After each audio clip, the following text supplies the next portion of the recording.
Oh, welcome to the Sharpe Show. So happy to have you with me this evening, a little bit past 7 p.m. on the East Coast. It is Saturday. And what does Saturday mean? Saturday means AMA. That's what it means usually. Not always, but usually it does mean AMA. And today it does indeed mean AMA, which of course is asking anything. But as always, I start the AMA, which is something that I've been thinking about to kind of get the juices flowing to make that happen. And the thing that I wanted to bring up was what I was watching this week, which was massive attacks on RFK Jr.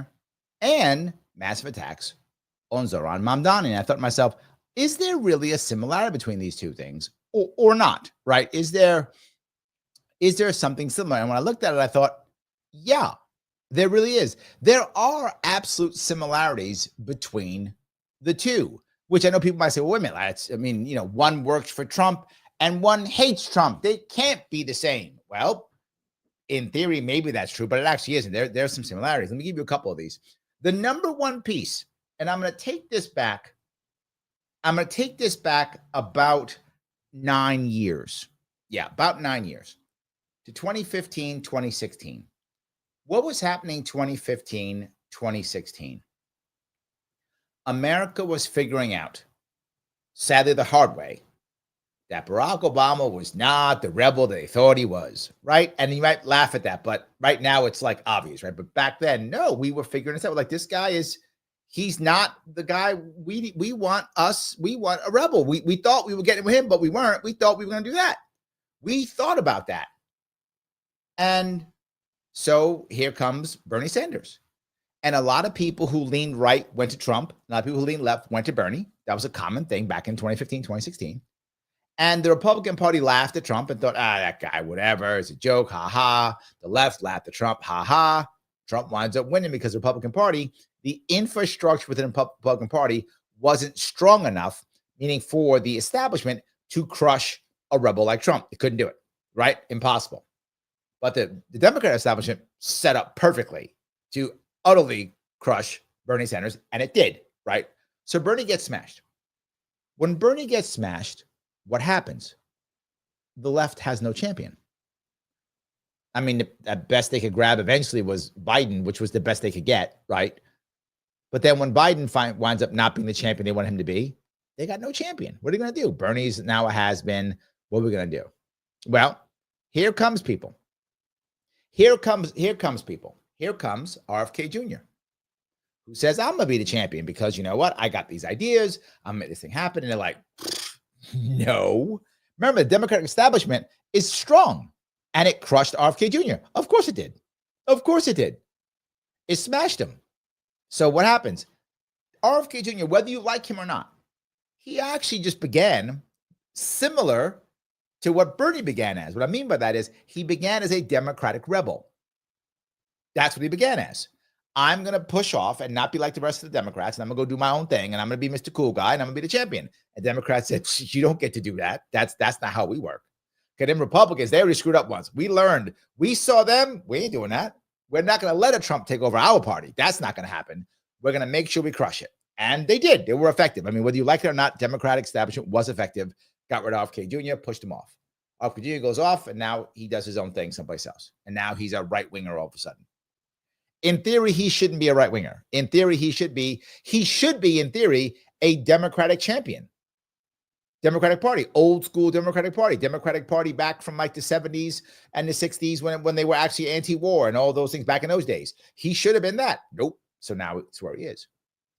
Well, Mamdani shows up. Now, Mamdani had an opportunity also to run independent if he wanted to, but why bother? He lives in New York City. Being in New York City, he can run DSA. DSA, if those who don't know, Democratic Socialist of America. They're like an independent party within the Democratic Party. They're kind of like that. That's not a perfect description, but it's kind of like that. They are Democrats, but they decide that they know they can't run in the independent series. That's impossible. They can't do it, right? It's impossible. So you know what? I'm going to run within, but with my own group. And it's DSA is, I would say, one of the most effective caucuses, if I could say that, in the Democratic Party and Republican Party too. The Republican Party caucuses are not very effective right now. They're more effective than Democrats, except for DSA, which is very effective. And so he runs in that regard. Now, Mamdani, they took him as a joke. You guys know I didn't. I had him on a show here like 3 years ago. I was showing that he was going to be a player back then. I knew he was a player back then. No one else wanted to listen to me. Democratic Party screwed up. They made the same mistake Republicans made in 2016. Republicans all laughed at Trump. He's a crazy man. He can never do anything. Ha, ha, ha. Then he wins nomination. Oh, now what? Well, Democrats have the same problem. Mamdani is crazy. Socialists can't do anything. Blah, blah, blah. But he wins. So the Republicans actually said, okay, we lost the Trump guy. Okay, let's make the best out of it. That's what the Republicans did. Democrats went, we got Mamdani. What? Stop him. No, we are the empire. We must stop him. They're trying still to push all these guys together to get rid of Mamdani. But again, in theory, not in practice, in theory, Mamdani should be their champion. Just like RFK Jr. should have been their champion. He's left-leaning economically. Like, believe it or not, many Democrats, meaning voters, many Democratic voters are actually left-leaning economically. The establishment is not. But a lot of the voters actually are. That's why they voted for him, right? So clearly, he should be their champion. They should be behind him. Well, yay, we got a guy who can now go up and beat the evil Republicans. No. They're trying to get rid of him too. What makes them similar? Here's the similar ideas. They are both refugees in the Democratic Party or rebels within the Democratic Party. Obviously now RFK has left. Mamdani is still in. Mamdani is still trying to do what RFK Jr. was trying to do. RFK Jr., I honestly believe, wanted to kind of take over and revamp the Democratic Party. I think he wanted to make it close to the older party that I think most Americans actually would have connected to. Most Americans would have connected to the Democratic Party of the 70s and maybe even partially the 80s, but definitely the 70s. Many Americans would have connected to that party. And I think he was trying to make that happen. He didn't. He failed. And now he's off on the Trump train. I think Mamdani still thinks he can do it. Except he doesn't want to make it like of the 70s. He wants to make it of, I don't know, the Soviet Union 70s, maybe. I'm not sure, but whatever. He doesn't want to do that, right? He's not looking at that. So yeah, that piece is not working for him. So that part they're saying. Next thing they're saying is they are absolutely both attacked by the establishment, like this one tomorrow. They should be heroes. And the other piece is they are both seen as, and here's the key. And so, by the way, is Trump. This is where Trump is similar to them all, in that they're all seen as fearless. Now, obviously, they're all fearless, but that's the image they portray. They will fight no matter what. They will push back. And I think Kennedy was fighting his ass off last week. I think Mamdani screams he has a fight. I think Trump is always shaking his fist, right? I think you do see that image. They've thrown that image up of being the fighter, which can tell you the same thing, which I've been saying forever. If you're establishment, you're happy. If you're not establishment, Democrat or Republican, you are unhappy. You don't like the system. You want someone to fight. And believe it or not, Anthony Weiner, yes, that Anthony Weiner from New York, I know him. And we actually were on a radio show a couple times together. And he said something on one radio show one day, which I just loved. I'm sitting there with people talking back and forth, and the host says, but come on, Anthony, right? Don't people want someone to get together and cross the aisle and make real deals and blah, blah, blah? And Weiner said, I've never heard that. He goes, I've never been on a street and someone said, hey, Anthony, I wish you'd be calmer and chat and be nicer. They're all coming and go, I want you to fight and push back on those damn Republicans. For those who know, Anthony Weiner is a Democrat. And push and fight. And I said to myself, he's right. He's right. People are tired of the system. It's not working. They want a fighter. They want someone who's going to fight and scrap. And whether you like Anthony Weiner, that guy was not afraid at all to get in there and scrap. If he didn't have his personal issues, he'd probably be fighting right now. That guy was a fighter, right? And Trump was a fighter, screaming and yelling at the right? Mamdani, fearless, yelling and screaming, calling out Cuomo, everything. This is what people want. They want the fighter. And when it comes to the Democrats, They're struggling to find fighters. This is the only reason why someone who was as bad, who was as absolutely terribly bad, the governor of California, Gavin Newsom, he's terrible, but he's a fighter. And you might not like him. Oh, he's a bad guy. That dude is not afraid to fight. That dude will walk into the ring and he will fight. He was on Sean Hannity's show. He debated DeSantis on Fox News. He's a fighter, whether you like him or not. And people are like, you want a fighter? Yeah. Michael said, Jasmine Crockett, she's incompetent. And I don't understand what she's even saying, but who cares?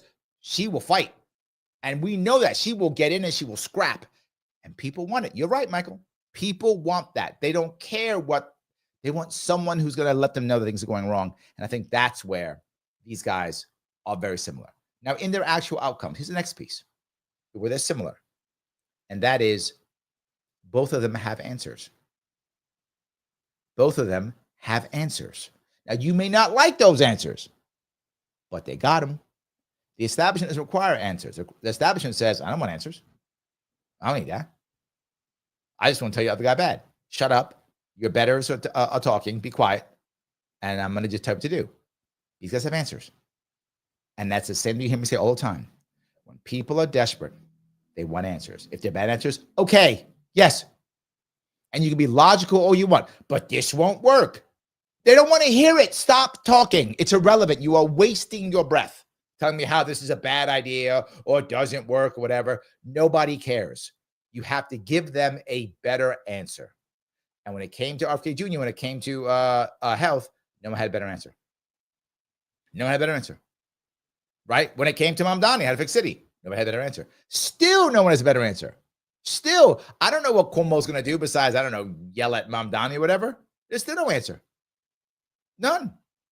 Democrats hate Trump. Where's your answer? Where's your answer? No answer. They'll fight and yell and say how bad he is. They got no answer. Yes, you're absolutely right. So I think it was funny. Even Kim says it. Jasmine Crockett is a scrapper. She is. And that's the point. And the problem is, as again, you hear me say all the time, particularly people who are very much partisans, like more hardcore Republican / conservative, or more hardcore left, or more hardcore Democrat, they decide the other side is just so horrible that they are all the bad things combined. They're all the bad things.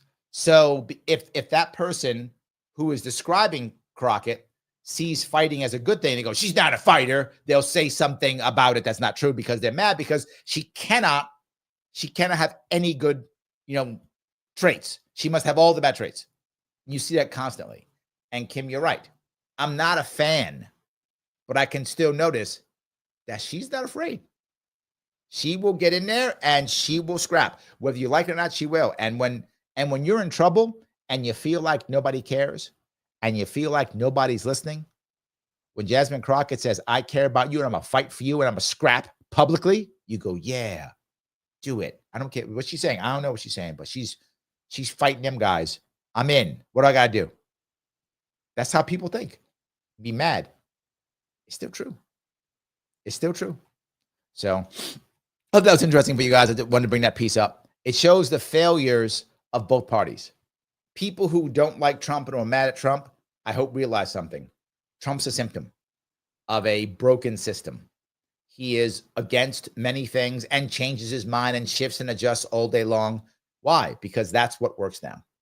Whether you like him or not. It's true. Mamdani, like him or not, he is a symptom of a broken city. That's what he is. He's a symptom of a broken city. The city is clearly broken, and it's of a broken, and also of a broken Democratic Party. And RFK Jr. is a symptom of the broken Democratic Party. You guys who don't like RFK, oh, he just did, he's crazy. Well, did you have a better Democratic Party? No. Well, that's your fault. That's your fault. Fix your party.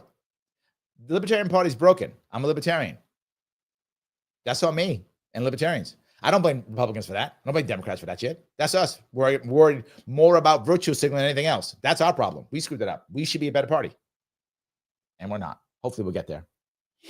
Let me grab some comments if I can. Let me go down. This is an AMA. Let me get some questions and comments. Let's grab these. All right. Mike says, both are outcasts. True. Part of the fringe of Democrats. True. They try to hide from the general public. Yes, that's true. Both require others to be able to win/wield power. I'm not sure with Mamdani on that one. We'll see. I'm not sure. Mamdani has a chance. I'm not prepared to say yes, but there is a chance still of creating his own power base. That could happen. Depends on how this election goes and how the city goes and how long it takes before either his policies work. Well, however they're going to work. The effects of his policy are shown, excuse me, versus whether or not he actually changes his policies. Because a guy like Mamdani is young, Mike. He might change. He might get into power and be like, oh, I remember I told you about this stuff. I was just kidding. And then he changes all his policies and tries to retain a power base. That could happen too. So I think on the idea of requiring others on Mamdani, I think the jury is still out on that one. I think if he wins, obviously we'll know if he wins. I'd say give it a year after he wins. And we'll see if he can create his own power base. I'm not sure. I think there is a chance he could. So Michael Zona says, should America take out drug boats, drug farms, and cartel bases? Yes, it does affect reduced drugs and slavery in the U.S. It's an authoritarian, but it's a very strong military stance. We need that. Absolutely not. 100% no. 100% no. Piece number one, why? If this is drugs, then you are not to bomb them and blow them up, because what you just did is you got rid of any type of due process. Arrest them. You've got a large naval presence. You've got air forces. You've got choppers. Get a helicopter out there with a speedboat and whatever and say, pull over. If you don't pull over, then we'll blow you up. But you got to give them a chance to arrest them. Those people should have been arrested, detained, and prosecuted if need be, interrogated if need be. No, you should not be bombing them at all. This is not a war. That's not what we made it a war, but it's not. And it does not reduce drugs and slavery. Drugs are just as prevalent as ever been. People are still dying of drugs. It is not. It's demonstrably false. It does not reduce drugs. Drugs have not been reduced. If you look at the issue of what drug has been reduced, alcohol, that's legal. The drug that has been reduced in America and across the world probably, but in America has been alcohol, and that drug is legal. So legalize a drug, you will actually reduce it, and alcohol is the evidence of that. So it's the exact opposite way of doing things. That's absolutely, and it is authoritarian because there's no due process. Again, no due process equals authoritarian. The first one, Mike, I was on board. This one, I'm 100% off board. This is zero. No. Vivek says, what do you think about Lincoln's presidency? Was it one of the best, in the middle, or one of the worst alongside Wilson, FDR, and LBJ? What bothers me about libertarians is libertarians always shit on Lincoln. And it's wrong. It's absolutely wrong. And why did they shit on Lincoln? Because he did authoritarian things. Yes. I judge people by their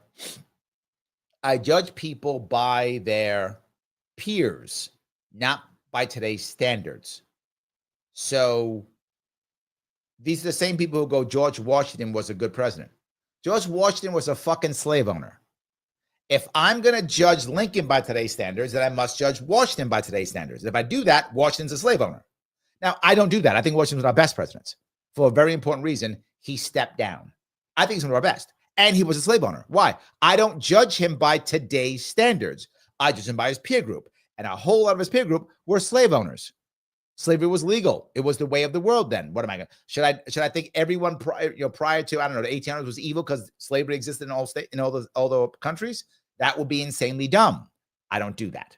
So I don't judge Lincoln by today's standards. By today's standards, Lincoln was a tyrant. True. He was in a civil war, our first civil war. He was trying to end slavery, and he couldn't do it the way that people think. Libertarians wanted him a virtue signal and want abolition. Now, do I think Lincoln wanted abolition? I do think he wanted it. I think the evidence is true. He wanted it. Did he talk about abolition up front? No. Why? He couldn't have got elected, and he couldn't have made it, and he couldn't have kept the union together. And in his eyes, that was the most important thing. He believed the union needed to be together. He thought if it was apart, the whole place would collapse. He thought America as a whole, he believed this. Now, you can say he's wrong, but he believed that if America was broken up, it would collapse. And it would be weak, and Europe would tear it apart. That's what he believed. Again, you can believe he's wrong.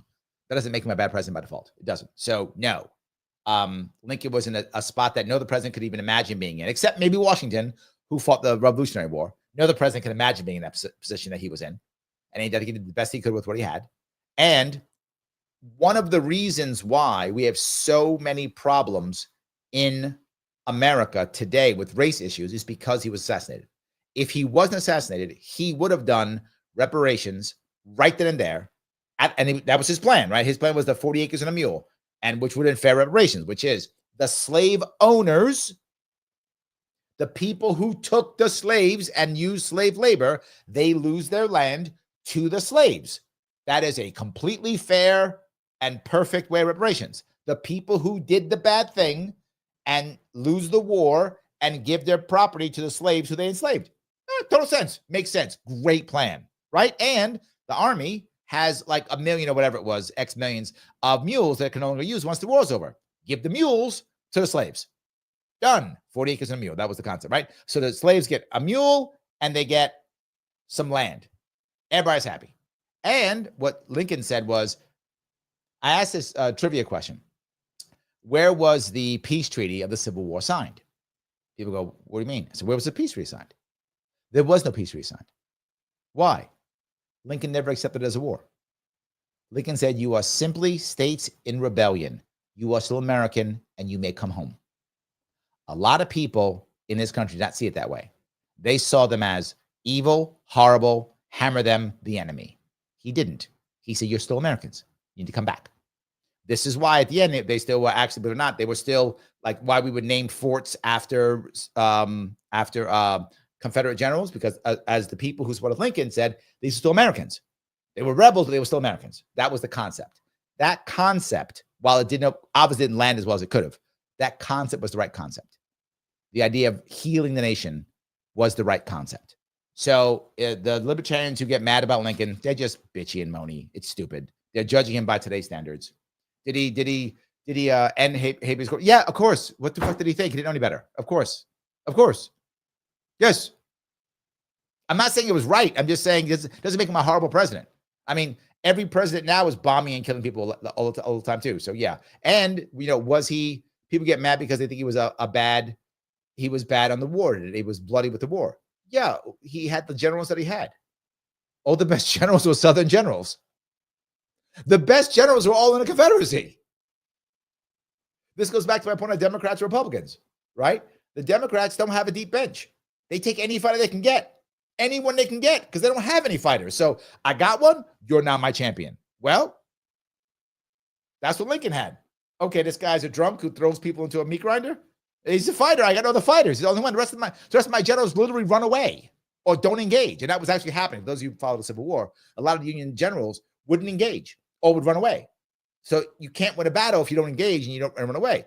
Grant, Sherman, they ain't running away. Hooker, they ain't running away. They gonna fight. So anyway, hope that answered your question. So, all right, I grab some more of these here. Shelley says, RFK is not a socialist in name or deed. He lets us in on what's happening where a socialist would expect crickets of power from the people. Huge difference. True. I think you're right. They are similar in the respects that I mentioned. I think you're right, Shelley. And actual policy is not the same at all. There are some parts of RFK Jr. where he's a bit more authoritarian than I would like him to be. But compared to Mamdani, Bobby Kennedy Jr. is fine. Right? Relatively. Compared to Mamdani, he's fine. He's fine. I'm not mad. All good. So Rick says, is Mamdani so different from de Blasio? Those who are more like, yes and no. In policy, Rick, I think, let me do three pieces: theory, policy, and personality. In personality, Mamdani is actually more of a fighter than de Blasio is. De Blasio would fight too. He believed in it. He's a true believer. They're both true believers. I think that part, they are both true believers. But Mamdani has more charisma than de Blasio and is more of a fighter than de Blasio is. But yes, when it comes to policy, I think that in reality, de Blasio had very few answers. Mamdani does have answers. I think actually Mamdani is stronger when it comes to policy than de Blasio. When it comes to theory, exactly the same. Exactly the same. Redistribution of wealth, freezing stuff, exactly the same. No difference at all in policy, in theory. But there is some difference in policy, and there is some difference in personality. There is some. And I think Mamdani wins on those two compared to de Blasio. So yes. Let's see here. Rick goes on to say, Mamdani is all in for university, social, post-human Marxist crap. True, which RFK Jr. never signed up for. Yes, agreed. That's exactly. I think Shelley's correct in that regard. They're not the same in that regard. Yes, absolutely. All right. Okay, I think I grabbed that piece. All right. Mike is saying, heads up, unconfirmed was on a circulate as part of YouTube's AI age verification. Some believe that restricted mode is being automatically turned on. Oh, okay. So check if you guys doing it. If it's being checked in. Thank you for that, Mike. I appreciate it. Yes. Kim says, I don't know about Mamdani, but RFK doesn't cower down. Yes, and that's right. And I think Mamdani also doesn't. I'm going to give him that. Look, obviously, I'm not a Mamdani fan, but I'm not someone who just goes, he has all the bad things. No, he will fight too. He's screaming and yelling right now. He's fighting now. He's fighting Cuomo. Cuomo's one of the hardest guys to fight. Well, that's not true. Cuomo used to be. After he stepped down, Cuomo's a whole lot weaker than he used to be. Cuomo was a monster before. He's now much weaker than he was. Much weaker. So, Kim says, didn't laugh, but I was surprised that Trump won. Yeah. I didn't think Trump was going to win. I didn't. I thought the world was still a world. I thought America was still too establishment and would just go for Hillary, which was the establishment candidate. I thought they still would. I did. So, yeah. Michael says, Biden was never a champion except at bad ideas and policies. No, there's one thing, Michael. You got to remember something. His strongest time, and I bring it up often because it was so poignant and it worked so well. Do you remember when Biden said, I'm going to exaggerate. I don't remember what it said, but it's like, I'm going to take Trump out back behind the barn or whatever, right? He's going to go beat Trump up. And I know people laugh at that. But Democrats, Michael, they ate that up like candy. They were like, give me more. It's delicious. Give me more. Because they felt Biden was fighting for them. That's what they thought. And Democrats don't have good fighters right now. And so when he was saying, they're like, oh my God, that's our guy. They ate, and every time he acted that way, remember when he was on the debate stage, he was like, shut up, or whatever he said. And Democrats were like, yeah, we got a fighter. So again, it's relative, right? That's the issue. It is relative. When you got nobody, and here's somebody's great. So he was their champion. He was their champion in 2020. Biden was Democrats' champion. He was in 2020. Mike goes on to say, I knew Obama was bad news back in 2008. Cost me working with TV1 after I covered an election, and they hated my commentary that they asked me to provide. Yeah. I was talking to somebody about this today, actually. Today, it's funny. One if she's watching. And I was saying how I think a lot of people, me included, like I'm included in this. I'm not sitting here trying to act like I was always perfect. I mean, I am clearly perfect now. Anyway, but I wasn't always perfect. And I think I wanted to believe he was going to be different. I wanted to believe that we would have a savior, that someone could fix this.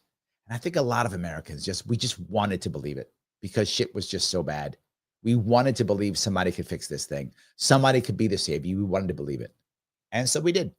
As a country, obviously not you, but as a nation, I think we wanted to believe it. And so we did. And I think I may be guilty of that too. I wanted to believe it. Never again. Ymir, thank you, says Larry, for governor of New York. Yes, that is awesome. I appreciate that. Yes. Missy says, please subscribe. Yes, guys, please do so. If you have not subscribed, please subscribe to the channel. And if you say, Larry, I've already subscribed, please make sure, because YouTube sometimes decides you're a bot and goes, you're a bot, so I'm going to unsubscribe you. So because the YouTube does that, please go back and make sure that you are actually subscribed and that you are paying attention and that you also click the all notification button for that if you would. But also, if you've already subscribed, no worries. Please also click the button known as Lima, India, Kilo, Echo. Please click that button. It does matter. Every click makes people see this. More people have a shot at seeing this so this can grow. We're trying to get this to grow. Missy's correct. Please subscribe and click the button known as like. It does matter. Thank you, guys. It helps tremendously.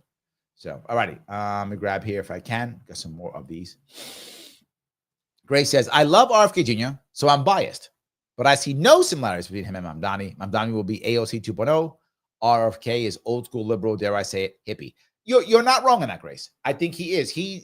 RFK Jr. wanted the Democratic Party to be the 1970s Democratic Party. That's what he wanted.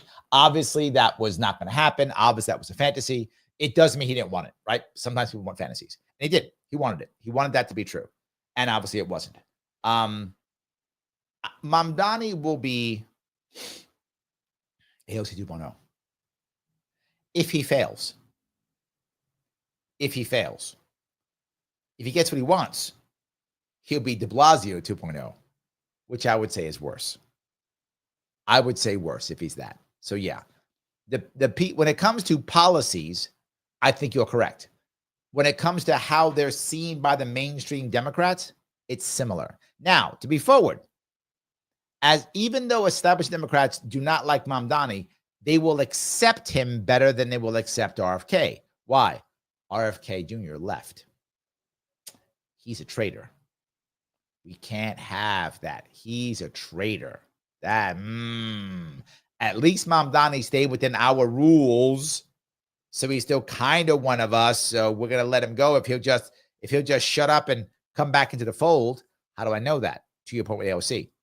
AOC started like Mamdani, and that's in that kind of talk, that kind of rhetoric, talk that way. Then Nancy Pelosi said, Shh, come here, stop, my child, stop. Let me tell you how this world works. You be quiet, do as we say, and we don't primary you and wreck you. And AOC said, okay. And she became a sellout. That's what I'm saying. If Mamdani fails, he becomes AOC 2.0. If he's successful, he becomes de Blasio 2.0, which again, I would argue is worse. At least AOC does nothing. De Blasio made things actively worse. At least AOC does nothing. That's something. Doing nothing is better than wrecking shit. And de Blasio just wrecks shit. So I'd rather him be AOC and just do nothing. And if he loses, then yeah, maybe. Anyway, so yeah. Michael says, Bobby Jr. and Tulsi live in Dem shows how marginal they are becoming on the national stage. They have no bench. That is my point. Why in the world, Michael, would Gavin Newsom, the demonstrably terrible governor that he is, why would he be one of their leading candidates? Because there's no bench. And they're looking for somebody who's going to come in. For those who don't get that sports analysis, the people on the bench means analysis. That's sports analogy. Sorry, analogy. People on the bench means people who are on the bench ready to come in and play, right? They're on the bench now, and when something goes wrong, they're going to come in and play. Yeah, they have nobody. So it's true. That's why Newsom is one of their guys. Because who else they got? Elizabeth Warren? They are trying their damnedest to make Cory Booker a thing. I don't think it's a thing. I don't see Cory Booker as a thing. But you can see they are like, come on, let's make him a thing, right? Fetch is not going to be a thing, okay? Fetch is not happening. He's not happening. But they're trying. I mean, look, I give them an A for effort, Michael. They are trying to make it happen. John, thank you for the $5, my friend. Bill Maher last night reamed RFK Jr. over Senate hearing. I was not impressed with Bill Maher. Now, Bill Maher is disappointing so many times. Once in a while, it does happen where Bill Maher does have a libertarian streak in him. And every once in a while that comes out. So like you'll watch like 5 shows, 6, whatever, and then he'll have like one monologue or something where it's like, oh, okay, it came out. And then it's like 4 garbage shows, and then like one where it comes out. So once in a while it comes out. The thing I will say for everyone who attacked RFK Jr. over the Senate hearings, here is the most important thing for them to understand. And I say this with literally no love whatsoever in my heart. None. Every one of those piece of shit senators sat around and watched while the CDC and the FDA wrecked this country. They've done nothing. They're responsible for it. All the death and destruction and pain, they're responsible for. And where is their I'm sorry? Where is their I screwed up?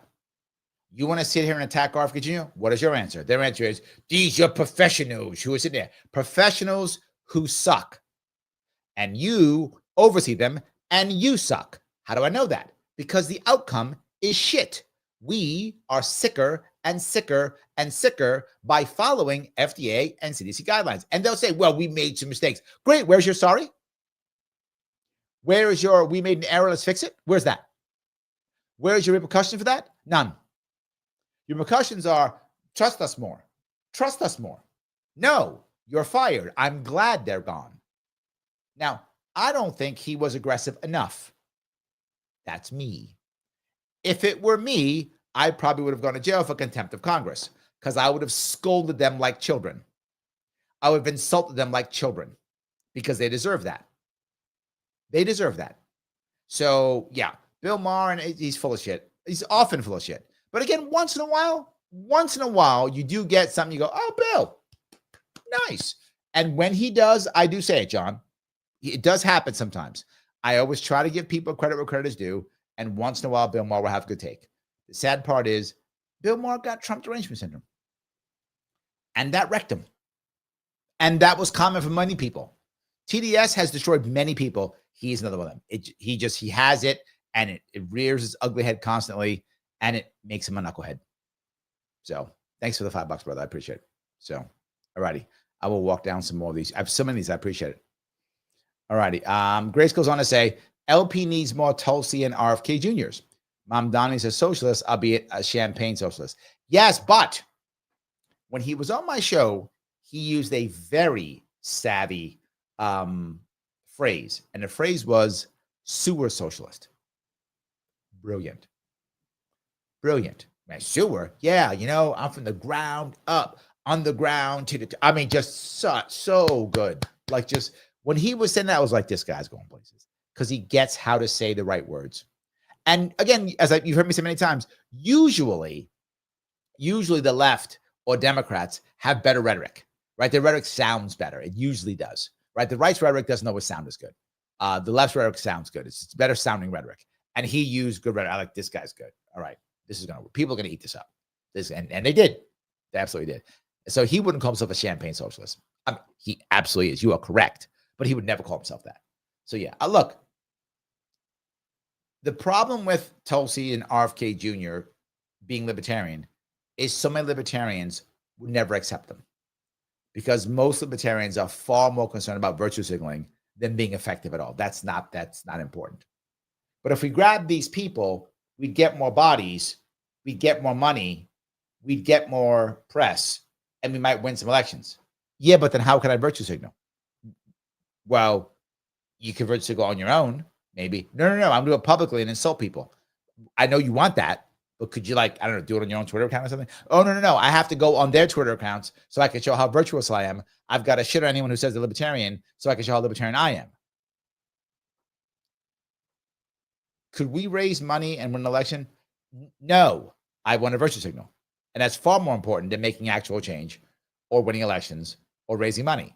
Me virtue signaling publicly is far more important. I wish I was joking. If you know libertarians, you know I'm not joking. So let's have a civil war so I could virtue signal. But I'm the most virtuous, damn it. The most. Patty says, a friend brought me some almond crackers and palm crackers she made and told me they're keto friendly. She also gave me tomato, is that cakes, kooks, and goat cheese. I'm eating well while watching. Nice. Almond crackers are made from, I'm assuming almond crackers are made from almond flour, which is more keto friendly than wheat flour. And palm crackers probably means she made them from a dough that was made from cheese, which of course is healthy protein. That's common. And many keto friendly snacks are made from that, either almond flour and or some form of cheese. Sometimes Parmesan cheese, sometimes cream cheese, different types of cheeses. You put them together and you create a dough, some type of dough or a crust. You create crackers from it, cake pies, whatever the case may be, cakes, pies, whatever you want. You can do that. So yeah, tomatoes can be keto, depends. Tomatoes officially are a fruit. So tomatoes and peppers are both fruit officially, because they have the seeds on the inside. So they do have some carbs, but it's not high in carbs. So you can have it. I eat peppers almost every day, and I eat tomatoes almost every day, but it's not many of them. So I had a salad tonight for dinner. My dinner tonight was I had 2 meals today. My lunch/breakfast was eggs, sausage, and bacon. Yesterday it was eggs and chopped beef. And then tonight I had a salad, 2 forms of lettuce, tomatoes, peppers, onions, and chopped beef on top. I usually eat about a pound of grass-fed chopped beef, 20% fat, the highest fat count that I can get every day. So yes, I try to eat keto as best I can. That's why I can keep my energy up. There we go. So thank you for that. All righty. Grace says, I'm waiting for Mamdani to show up at the Met Gala wearing a Warhol print. That would be amazing. Grace says, I want to say, LP needs a sharper Kennedy caucus. Oh, I like that. That's a good idea. I like that. I'm with you. Okay. Kim says, the parties are all shook up. It's like we have 4 parties as both parties are split. They're both having trouble. I agree. The advantage the Republicans have right now, which could also be a disadvantage. The advantage is right now, they have Trump, which is kind of the center. So he's able to keep them all together based upon him. That's an advantage, right? That's an advantage. But when he goes away, now you got massive civil war. The Democrats don't have a Trump-like figure right now, so they're really fighting. Many people want Mamdani to be that type of figure. And that's what I was talking about Mike earlier. That might happen. I don't know if it's going to happen yet. I don't think we know yet, but it's possible Mamdani could become that figure. If he does, he'll have his own power base, if that does happen. So there we go. All righty. Let's see here. Mike asks, if anyone gets an auto restriction mode on, please take a screenshot and send it to me/Larry to get data and verify this rumor or debunk it if possible. Oh, there we go. Thank you. I appreciate that. Okay. Kim says they want entertainers. Yes. Yeah, I think they do. They want someone who feels like it. They're fighting. Yes. Grace says Larry has answers, and now he just needs money to beat the shadow ban.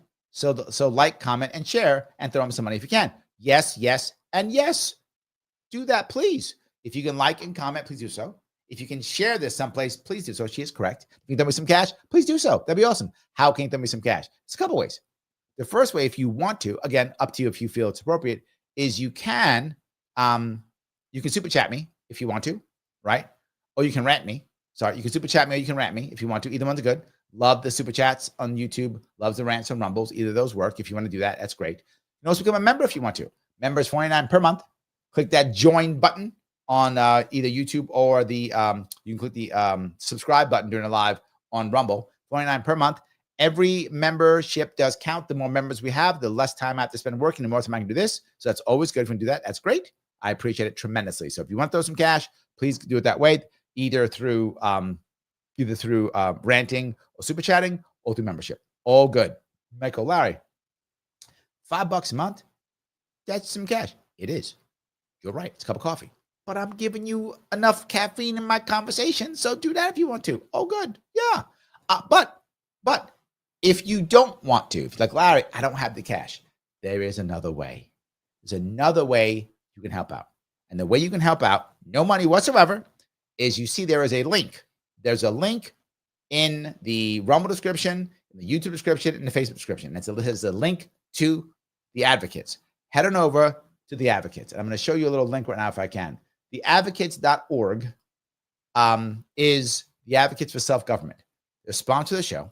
If you want to go check them out, please do. Click the link that I said right there. Click that link, head on over. And I know I always tell you, take the world's smallest political quiz. No. I'm asking you now instead, go to their articles. And under economics, you're going to see it. Are greedy capitalists to blame for rising prices? It is discussion from a week ago, talking about Zohran Mamdani running for mayor right here. The stuff that's happening right now, there are people writing about it here on the Advocates. Read this. Take a minute. Read this up, right? It's an 8-minute read. It's right there, 8 minutes. 8-minute read. Read, gives you details, economic coordination, all stuff going on, socialization, how it can work, how it won't work, history, the whole deal. If you like it and you think it's interesting, then do me a favor. Share it. That's free, guys. You don't got to pay a dime. That's free. You don't got cash? Read this. If you like it, if you don't like it, move on. It wasn't good. You didn't enjoy it. Okay.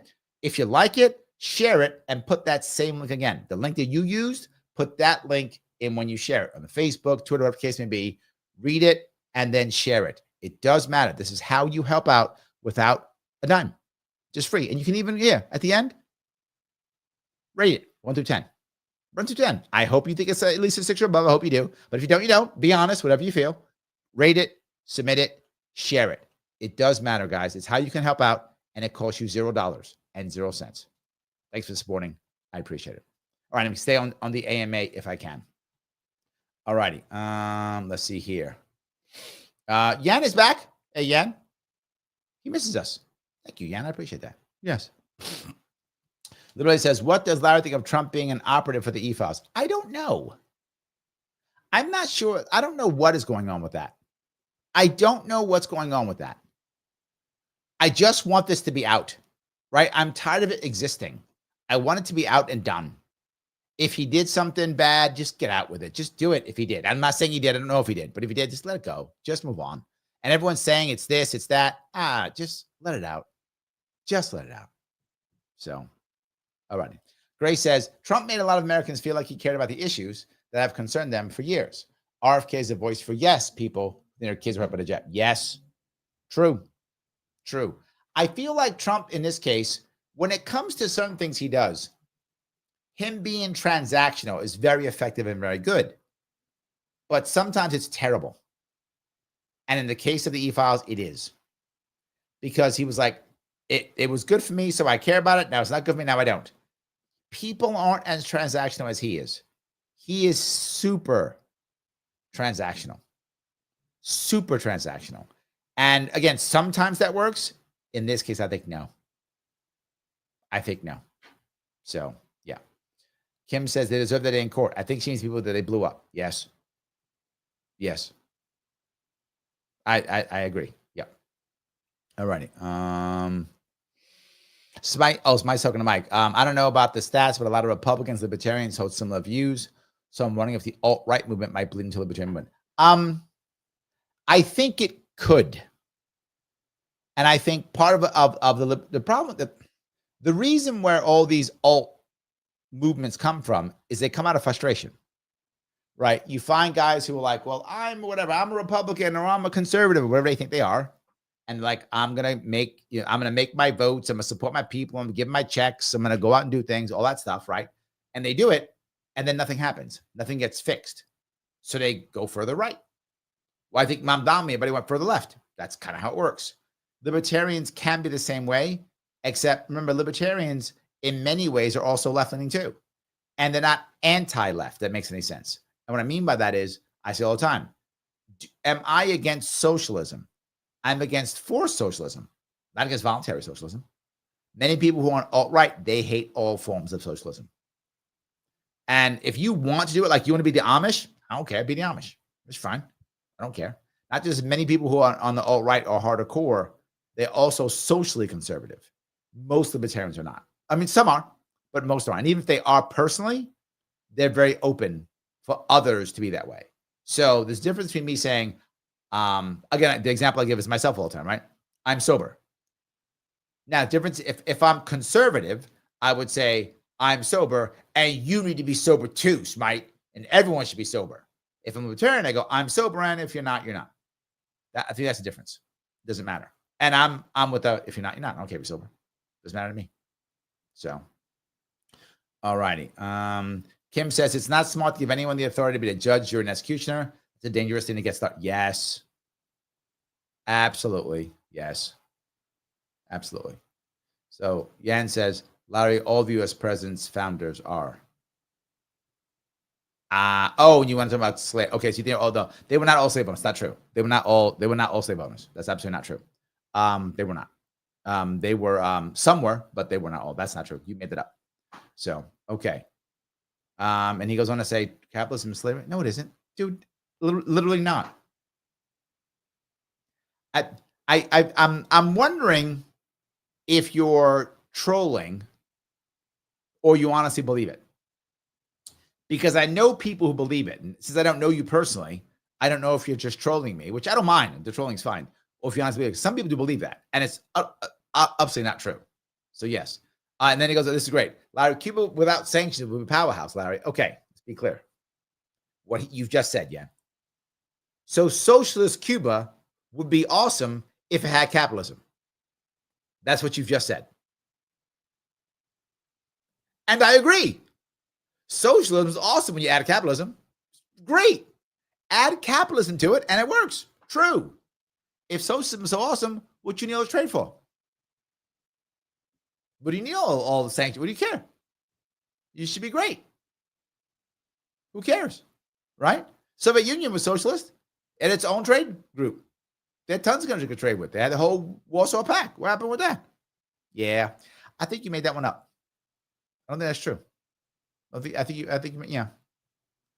Peter says they're both in a way over their heads and completely unqualified position Junior has and Mamdani wants. Yeah, but the issue is, right? All of these places are appointed or elected, and qualifications are irrelevant. I'm not teasing you, Peter. I'm being very forward. People say all the time. They say things like, this is a job interview. It isn't. It's a marketing game. That's what it actually is. Running for office is marketing, right? That's what it is. It's just marketing. It's nothing else. If it was actually resume building and, what you could achieve and do, I'd be governor of New York. It's not that, right? I had actually answers for New York, tons of them, listed out. I'm not governor of New York because it's not that. It's marketing. And the other two parties market far better, far stronger for my money than I have. So I lose the marketing game. It's marketing. That's what it actually is. So I get your point, but it's really just marketing. So anyway. Yeah, it goes, Great Depression. Capitalism, Larry? Okay. 20 million starved? Socialism, Yan? I think I got you on that one. So Gray says there would have been no Jim Crow had Lincoln lived. True. You are spot on about Lincoln, Larry. Thank you. The LP loves the virtue signal about Lincoln and don't get on the map because they don't listen to you. Yes. Absolutely true. Yes. But they do virtue signal better than I do. They got that one, Grace. They do virtue signal better than I do. Kim says if he had seen to it freed people from reparations, then he would be somebody worthy of the praise he gets. The slave owners got reparations, and that yes. And people who get mad at Lincoln don't recognize that Andrew Johnson, who came in afterwards, gave the slave owners reparations for losing their slaves. Not the slaves, the slave owners. Most people don't know that, but that's absolutely true because you don't want to teach that. So, yeah. Yep, absolutely. All righty. All right. Kim goes on to say, RFK Jr. has receipts, knows how to read, and is open to looking at all the signs. True. Yep. Absolutely. All righty. That's all good. Well, people support Yan. See, thank you. I appreciate it. I'm not mad at Yan. You can stay. I don't care. Yes. All right. Dave says, one of two. Okay, he's got two things. All right. Larry, in my opinion, regardless of whether or not Lincoln would have allowed secession, there would have been a war between the states. The South would have always been at war. If Lincoln allowed secession, there would have been a war for the South to recover lost property. Huh. So you think? See, well, I see your point because if the North and the South, if Lincoln just allowed secession, the Confederacy would have had to build a massive wall because slaves would have rushed to the North, left and right. There'd be slave rebellions, slaves would be rushing to the North. There would be Northern people who'd be coming in anyway to free slaves just because they would be doing it because they wanted to. You saw a lot of that. So there probably would have been some kind of war anyway. I agree with you. I think it probably would have anyway. So you're right. It probably would have mattered. Even if he had said, okay, you guys are all separate, good luck or whatever. I recognize the Confederacy. But the difference would have been, I think, once you create two separate states like that, even if there had been a war, I don't know if the South would have been annexed. It might have just wind up being like a North and South Korea. In that case, North Korea would have been a Confederacy. The Confederacy at that time was far more economically backward than the North was then. I wouldn't say that was true now. Now the South is very much economically strong. But back then it wasn't. It was very much based upon slavery and agriculture. And the North was really industrializing faster. So yeah, I think if that would have happened, you might have kept two nations, but the South would have been a very backward nation relative to the North at that time. Would they have recovered? Maybe. I don't know if they would have recovered. Who knows what would have happened? It's a whole different timeline. So I don't know. I could see it. So, all righty. If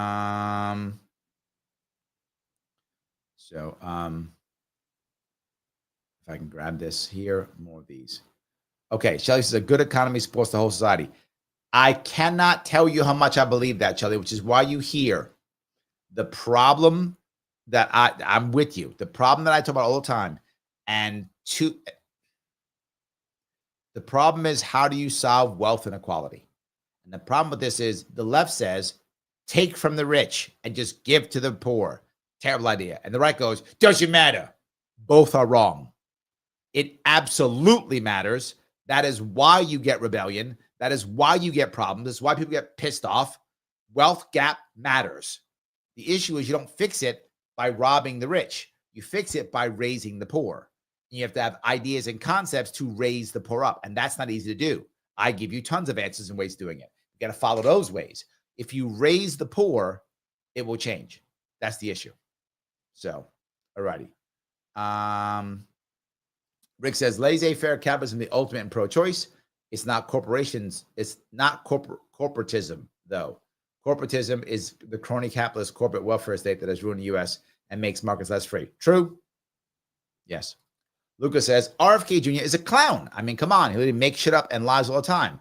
Zohran Mamdani could be good for New York, as he has some really interesting ideas. They will work to be seen. They will work to be seen. I think they need to be seen, maybe? Oh, they need to work to be seen? But he's a true progressive, which is good. Okay, two pieces. One, I'll go back to front. Mamdani's ideas have been seen before. They have been seen, and they haven't worked. We've done it before. De Blasio froze rents, right? We've done this before. His ideas aren't interesting. Free buses aren't new. We basically have it now. What does that mean? That means people don't pay. So how do you recover those dollars? The MTA already loses over $800 million a year just on people not paying the buses and the subways. And all we keep doing in New York City MTA is changing the ways to pay. That's what we keep doing. We don't make anything better. Or we put Band-Aids on things. We're not fixing things. So they're not going to work. Freezing the rents never works. Now, how do I know that? I look at Argentina. What did Milei do? He simply said, no more freezing the rents. No more rent control. It is illegal. None. Zero. Gone. He just banished it overnight. Like, oh my God, the world did it. And all the prices went up and the rich people, that literally did not happen. The reverse happened. There's more housing available now in Argentina, and pricing came down 30%. Literally, people who don't like capitalism go, capitalist prices never go down. Demonstrably false. Prices come down all the time. That is a common occurrence in capitalism. It never happens in socialism. Let me repeat that. Prices come down in capitalism all the time. They never come down under socialism. They always go up. That's how it actually works. And we have seen this all the time. So he's not going to be good for New York for those reasons. He may be good because maybe finally people will look at it and go, oh, this shit doesn't work. Because they've forgotten that doesn't work. That's possible. Maybe. When it comes to RFK Jr. being a clown, what RFK Jr. did was he said, everything in the past 20 to 30 years that the FDA and the CDC has done, overall, everything they've done overall, I mean, their total, in total, what have they done is they've made Americans sicker. Then he showed all the facts. By the way, none of that is made up. The facts that he showed saying that people are sicker. They are sicker. The CDC and the FDA even say so. Americans are sicker than they've ever been. And when it comes to developed countries, we are the sickest. That's true. That's not made up. You may not like the fact that he thinks that whatever this causes that, whatever, it's fine. Who gives a shit? He's not taking the vax away from you. He's not. People say that. He's making it harder for you to get it. True. True. If you are a healthy person, you are no longer mandated to get the C19 jab. It's not mandated. So what does that mean? You have to go to a doctor to get it. Okay. So option one is everybody gets it, including kids. And anyone who thinks the C19 jab should be mandated for kids, you are making shit up. If you think that's true, you are making shit up. It protects the old people. No, it does not. The C19 jab, these are facts. Look them up yourself. You think I'm making them up. Simple Google search will show you. Doesn't stop infection. What it does is it makes the outcome, if you get it, less harsh. That's true. That is a fact. If you get it, meaning you get C19, and you had the jab, the outcome will be less harsh. That's true. So if you're over 65, which, by the way, 95% of the people who passed from COVID were over 50. 95% were over 50. So, and that's, again, a fact. That's not making shit up. That's true. So if you're under 50, and over 80% of people who died had at least 2 comorbidities. So if you're a healthy person under 50, there should be no requirement to get the jab if you don't want it. If you want it, go to the doctor, get it. Why are you forcing people? That's not making shit up. That's not a clown. You know who the clown is, Luca?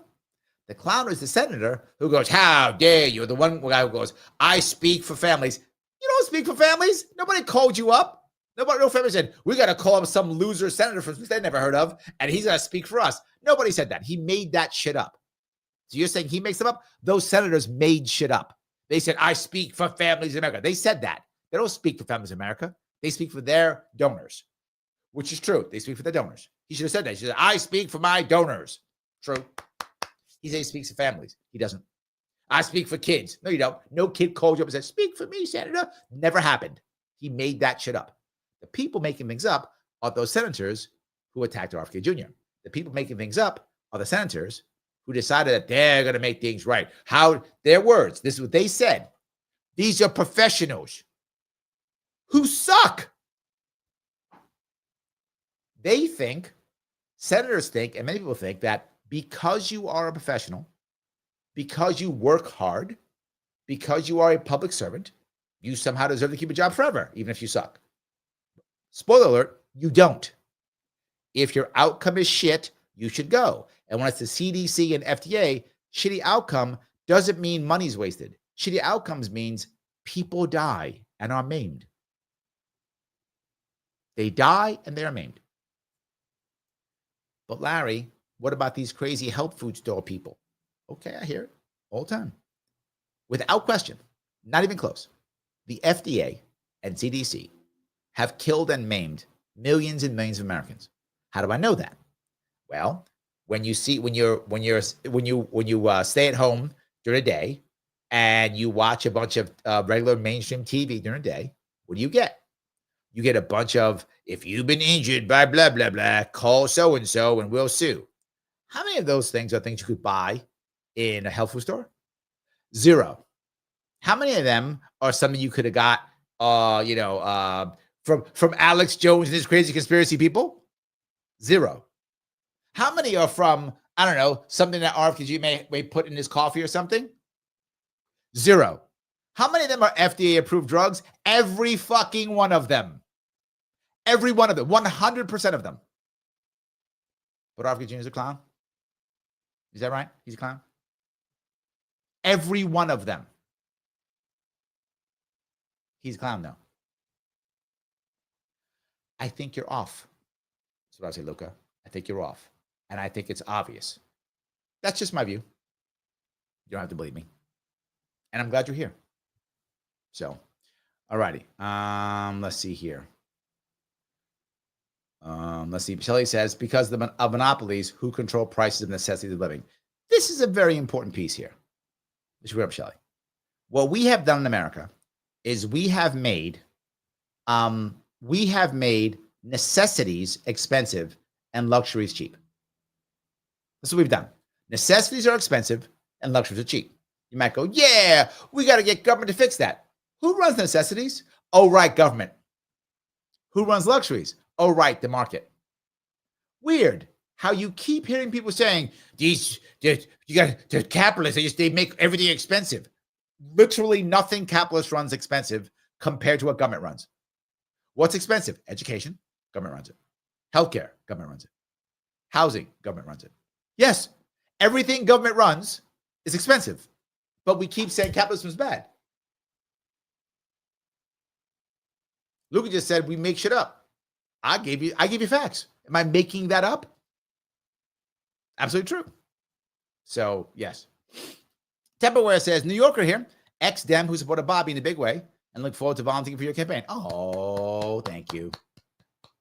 Thank you. I appreciate that. I really do appreciate that. Thank you. All right. Rick says, both Chinese and U.S. people are free to criticize U.S. government. So we have that in common. True. That's true. Well, you can't burn a flag, though, because now Trump will arrest you. That's kind of bullshit. But yeah. All right. See if I can grab this one. These other people. We're all talking back and forth. Oh, you guys are going back and forth. Grace says, Gavin is terrible, but Gavin is smooth and loves to hear himself talk. True. He's more Cuomo than Mamdani. True. No, you're right. Again, not a fan of him, but you're correct. I can at least get that. Yes. That's what it says. Stop trying to make fetch happen. Yes. Stop trying. Fetch is not going to happen. Okay? God. Cory Booker, fetch is not going to happen. Yes. Dave says, Larry, Republicans are in the same boat with Trump. Do what Trump tells you and you won't be primaried. Yes, you're right. Yes. Absolutely right. And again, Trump is both an advantage and disadvantage for the Republicans. The advantage is at least he can keep them together. That's something. There is a centralizing force, which is his force of will. That's an advantage for Republicans. Disadvantage is it's a centralizing force. So, Dave, you're right. It is both an advantage and a disadvantage. It's both. You're totally correct. Yes. All righty. Can you guys do a lot of Yan stuff? Okay. No, I'm happy. I'm glad. Yan, I'm glad you're here. I'm glad you're here. Yes. Kim says, I'm sorry, Larry. This country was wrecked long before COVID. COVID was test run. All right. Sadly, you are correct. I don't like when you're correct sometimes, Kim. Why you gotta be correct? You are. I didn't see that until the lockdowns. Like that was the manifestation. Like I could see it. It was so obvious, right? The lockdowns made it clear. It's almost like it was already there, right? And then the lockdowns went, see, look. And I was like, damn, you guys are right. It's there. Yeah. So yes, I definitely think I definitely think that you're right, but I think that showed it, if that makes any sense. That showed it. So yeah. All right. Yan said it's impossible to become billionaire work. Yes, but this has been true for a long time also. The reality of it is nobody in the world, and that's not just America, it's any place, whether that's in a place like North Korea, a place like Germany, a place like America, Argentina, doesn't matter where. Nobody becomes a billionaire, even a multi-millionaire, but because they have a nice salary. It's not a thing. It's not how it works. You gain so much by providing value. And Americans have not figured this out yet. Too many Americans, they're like, it's only about minimum wage. And when you think that way, you open yourself to being replaced by AI. So you're correct, but it's not just America; it's the world. You have to provide value to more people. That's how you're able to make gazillions of dollars. That's the only way. So yes, Duke of X. He says over 250,000 people die every year due to medical errors. Yes. And these guys have the balls to be like, yeah, well, RFK's worried about a jab. It's the third largest reason or whatever it is like that. Third most common reason why people die in America is medical issues. Our system is broken. And all they want to do is, well, give them more money. No. Look, I'm happy that RFK Jr. fought back. All I'm saying is I'd have fought back harder. I'd have been scolding guys. I'd have been insulting them all. It would have been horrible. It would have been Jerry Springer would have come back from the dead and be like, damn, that's great. That's what would have happened. Jerry Springer would have come back from the grave, entered the room, and pat me on the back and go, well done. That's what would have happened. That's how much I would have been. It'd have been crazy. I would have made sure that everyone that opened their mouth to me was punished so badly that they never want to do it again. I would have scolded them so harshly and so publicly and so I would have made nothing but personal attacks, all ad hominem, every one of them, because they did it to them. And you're crazy. And they did ad hominem. I did straight up ad hominem attacks on them directly, embarrassing, horrible ad hominem attacks directly on all of them. I would have gone back to my old days of being from the Bronx. Some of you know what a snapping contest was. Yep, we'd have been snapping. It would have been bad. I would have wrecked them to ensure that they were like, I don't want to do that to Larry again. Don't do it to me. Yeah, they'd have been hurting. That's for sure. That's what I would have done. So look, I am happy that he pushed back. I am. So Rick says it. TDS has wrecked them. You're not wrong. It has. It has. All righty. Rick says Tulsi is more of a war hawk when it comes to Muslims. Yeah, look. To be forward, Tulsi is still an army officer, right? At her core, she is still an army officer. So she's never going to be totally anti-war, right? I'm not trying to be a jerk on this one, Rick. I'm just being forward, right? She is still an army officer. What I'm saying here is when I look at her compared to so many other Republicans that are war hawks, like the Lindsey Grahams of the world, like the Marco Rubios of the world, I'll take Tulsi. Most of the things you hear me talk about, it's relative. I don't get to have the perfect person in that spot. I wish I did. And even the maybe good ones, I'd want them someplace else, right? I wish I got someone who, like, I don't know, had Scott Horton as their advisor, right? That would be awesome if I had that, right? But I can't. I'll take Tulsi. I'll take it, right? I mean, what else? What I got? But the other option is Lindsey Graham. So yes, that's it. Ryan says the LP cares about who is more based than anything. True. Yes, absolutely true. Yes. I wish that wasn't true, but it is. Yes. Kim says kooks are cucumber. Oh, cucumber. Thank you, Kim. I did not know that. Okay. I learned something new today. I appreciate that. There we go. Okay. Let's see here. Mastermind Hour says Musk is the same as Gates. They both pose innovators, but they're just good at buying up startup companies. I'm not sure that's true. And hear me out on this one before you get mad at me, Mastermind. I think they've changed. I think they were good as innovators, but they've recognized through both knowledge, through the people around them in their own worlds, why bother doing that shit when I just buy it? So I think early on, they were innovators, right? Their first company or two. Then they became what you're saying, I'm just going to buy it. I think that was a transformation. That's my view. So, all righty. Patty says, Larry, have you ever tried buffalo? I have. Bison. If I can get buffalo or venison, I feel healthier. Yeah. The issue is those are actually leaner meats. Buffalo and bison are leaner meats. I want fat. I'm on keto. I want fatty meats, right? I don't go for the 93.7%. I don't want that. I want the 20% fat. I will literally, if I don't have enough fat in my diet, I will sometimes eat. I just told someone this today. Maybe you're listening. I will sometimes eat pork rinds with butter, which is just pure protein and fat, right? So I'll do that sometimes. I want to make sure that I'm eating enough fat. So yes. All right. Luck Dragon. Oh, you're going to get me canceled. All right. I'm going to answer your question, but I have to use baby talk, Luck, or I get canceled from YouTube. So someone who's watching can see what he's going to say. So ask anything. Is Netanyahu more responsible for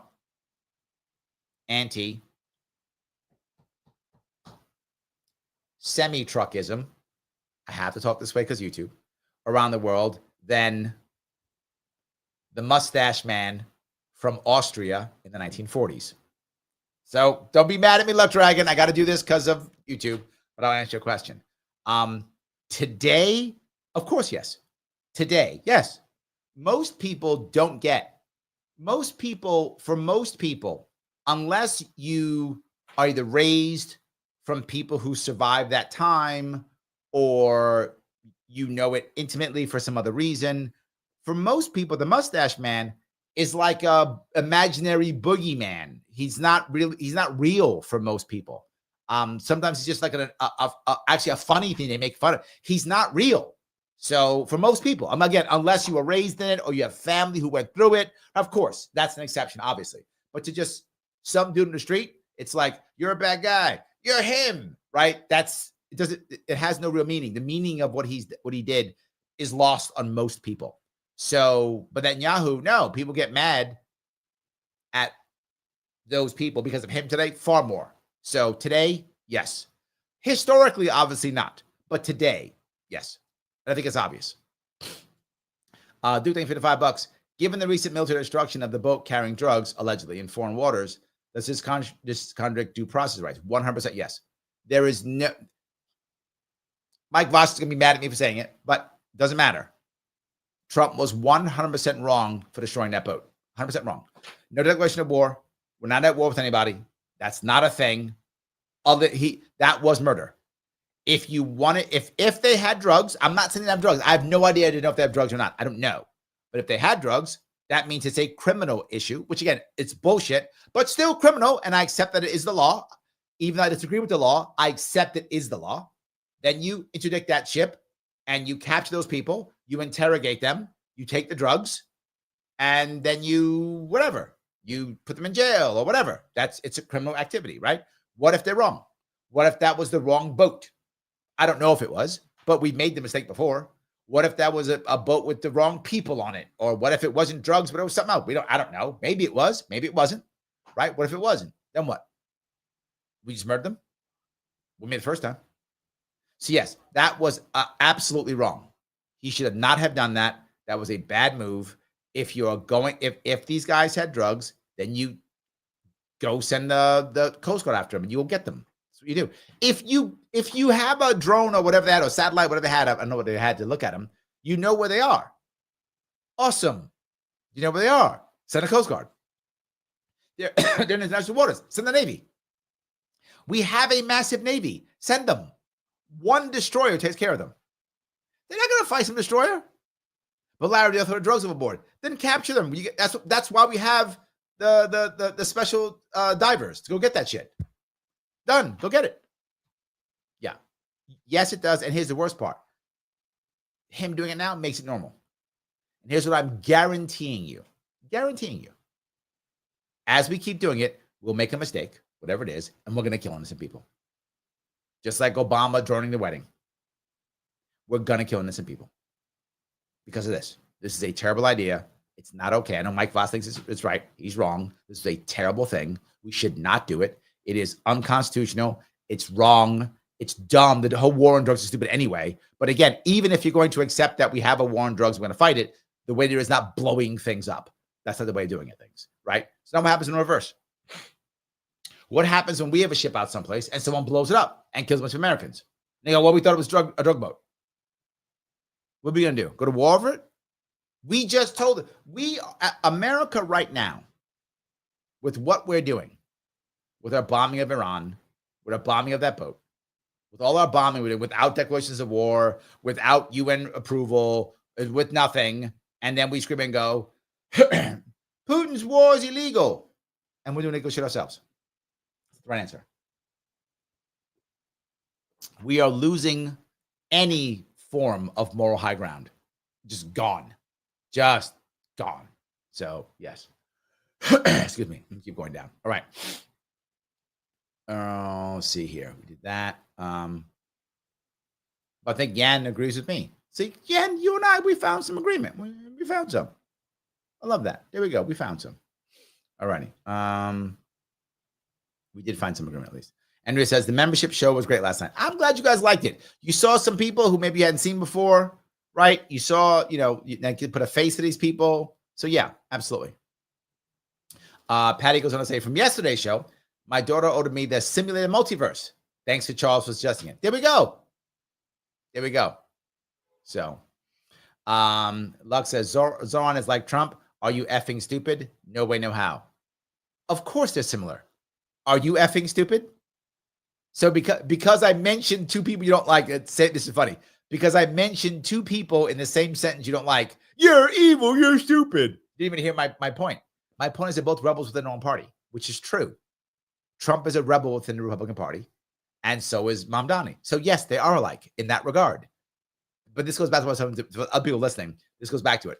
When you hate the person, right, you're right, and you hate left, or you're left, you hate right. The other person must have all the bad things. They can't just have one. They have all of them. And because they have all of them, they can't be anything like my guy. Nothing. They can't have any similarities. And of course they have similarities. Of course they do. They're both rebels. Of course they do. So no, I'm not effing stupid. Somebody here might be. It's not me. Just saying. So anyway, yeah, it says Trump hates Zohran. It's true. It doesn't mean they're the same. It doesn't mean they have similarities, right? You can hate people and still be similar. What? Of course. Of course. So, all right. Luck Dragon, Zohran couldn't be more opposite than Trump. Well, you should shut the fuck up, you moron. Stop talking trash. Right? I got my priorities straight. Oh, yeah, I'm sorry. I have to Luck Dragon's a virtue signaler. Another virtue signaler. You got a virtue, you can't call them the same thing. You can't have an actual conversation about what's going on. You can't do that. I have to start getting vulgar because how dare you? I'm not virtue signaling effectively, am I? Dude, recognize, please, if you are as savvy as you say you are, or you think you are at least, if you are, recognize there are similarities in rebellion. Doesn't mean they're the same. I could say there's a similar rebellion in a Chinese rebellion and a Russian rebellion. Doesn't mean they're the same, but there could be similarities. There can be similarities in fascism, similarities in socialism. There could be similarities. It doesn't mean, now I've just said they're the same. So if I were to tell you, well, I know a guy who has the same mustache as the guy that we were talking about earlier, the H guy from Austria. So now I'm calling them the same? No, they have the same mustache. Still similar. And it might matter, it might not. So, in any case, we'll keep moving. All right. Luck Dragon says, at this point, the only thing we agree upon is that Donald Trump is a piece of, I didn't say that. You're asking for money. Okay. If you don't have to give me any money, Luck Dragon, if you don't want to. I would like you to, because I'm giving you entertainment, so you should. But you don't have to. And we don't agree that either. We're just talking. That's the issue. Yan is yelling at me all the time. Larry, he's yelling at me all the time. We don't agree.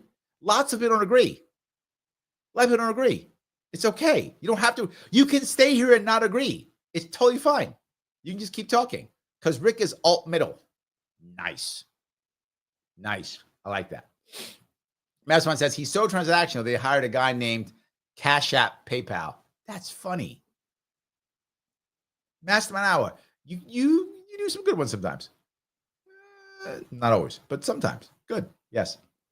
All right. Duke Effect, thank you for $5. If aliens came down and met you and Voss, how would aliens determine who has the best political reasoning?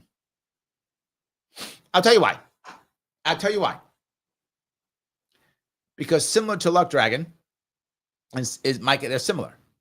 Because when both of them hear something that their side is bad and the other side is good, they immediately react. That's how they will know. They'll immediately react.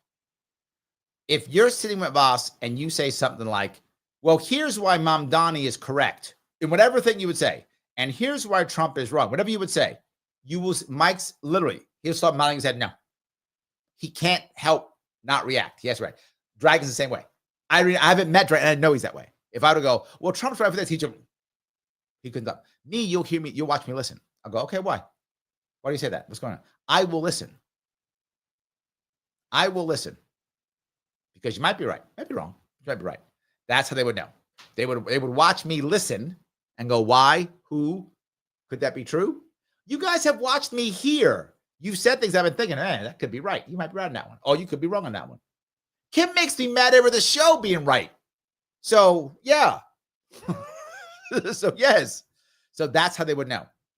But when people are obviously left or obviously right, and they tie it very hard to who they are, they will react. They cannot not react. They have to react, right? You saw the dragon went right to vulgarity. He reacted immediately, right? Love Dragon reacted immediately right to vulgarity. He can't not react. That's how you would know. So hope that makes sense at least. All righty. Let me grab some more of these. Let's see here. Talking to each other. I'm going to grab some more here. Liberty says, what Maskey said to James O'Keefe the other day about one of the E-file survivors was very disturbing and disgusting. Yeah. I do think that the E-files is staying for a while, but I don't know how much staying power it has. I hope it has a lot. So Yan says, you hate me? Like, why would you think that? I don't know why you think that. I don't ask my team to ban you. I don't. Stay as long as you want. I don't care. I'm not mad at you. Do I think you're wrong? Yes, I think you're incorrect. But that's okay. This mean I don't like you. I think lots of people are wrong. Lots of people think I'm wrong. Doesn't mean I hate them or they hate me. So yeah. No, anyway. All right. Smite says, Larry and No So Much Alive, Mike, what I meant by alt-libertarian was that it was the nationalism of the alt-right, but with libertarianism instead of authoritarianism. Oh, I see what you're saying. I think there's some of it. I do. I'm not sure it's healthy in the Libertarian Party because it becomes aggressive. But there is some of it. I think that does exist. Yeah. That's just my 2 cents. Mike might disagree. But yeah, that's where I am. All righty. Kim says, didn't know it was the next president give reparations. Yes. I say he was the worst president we ever had. He was actually the first one to be impeached, by the way. Andrew Johnson was the first president to be impeached. He was that bad. Yes. There we go. Masterman always says, I guess Andrew Johnson didn't want an extra hole in his head too. Rick says Andrew Johnson was a piece of work. True. Yes, he was. I always say he's the worst vice president ever because he was vice president then became president, and that was that was sadly a compromise he made to try, and it's a true story. He got Andrew Johnson, and he made him his vice president because he wanted to show the South that there'd be someone in his world, in his cabinet, in his world, that would be pro-South. That was one of the reasons why he did it. He wanted to have that in his cabinet, which came back to bite him, but that's what he tried to. He wanted the South to feel as comfortable as they could. It wasn't going to be great in coming back to the Union. That's why there was no peace treaty. He just brought them in. That was the issue. So yes. Andrea says, regulate everything like onions would help the wealth gap. The barrier of entry to high. Yes. Yes. Mike asks, Larry, during the full Sharpe 7, do people notice Dems just want more of the same? Crime, violence, healthcare. Media says complaining is racist, but problem is real and undressed. Your solution. Yes. What I am finding, and I am finding, believe it or not, I'm finding a surprising amount of Democrats come to my events, to your point. And this is why Mamdani is popular, right? Because Democrats know that the Democratic establishment is not working. They're aware of that. Like, they get it. They see it everywhere. They're like, where the hell? It's not working. So some of them go, okay, I guess I'll go for the left. And they go Mamdani, right? Others go, I'm looking for anything, right? A guy was in Manhattan with me today. I asked him why I came. And he's like, he's a Democrat. He's like, this is not working. I want to hear something else. That's what he told me. He came to the event because he said he knows that this he meant the way the system is in Manhattan, so he means Democratic establishment is not working. I'm looking for something else. So yes, they do notice. And they don't say it like you're saying it. They don't say crime, violence, less healthcare. They don't say that. But they say things like it doesn't work or they don't hear me. They mean what you mean. They just don't use the words you use. They use other words like, it's not good or they're not hearing me or there's no change. They say that, but they mean what you say. So I think I am finding that. I find some Republicans too who come, but I think more Democrats have been showing up recently. So there we go. All righty. Going down that one. All right. Smite says, you said that Norwegian socialism works. Why don't the Mamdani types advocate for that kind of socialism? Because there's no money for it, right? In reality, I do.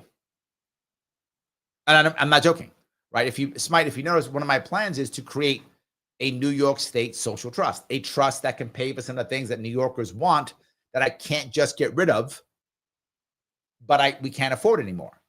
For those who don't know, Norway has a sovereign fund, and the sovereign fund is based upon oil. They have a lot of oil in Norway. Many people don't know that, but Norway is basically 5 million people up an oil field.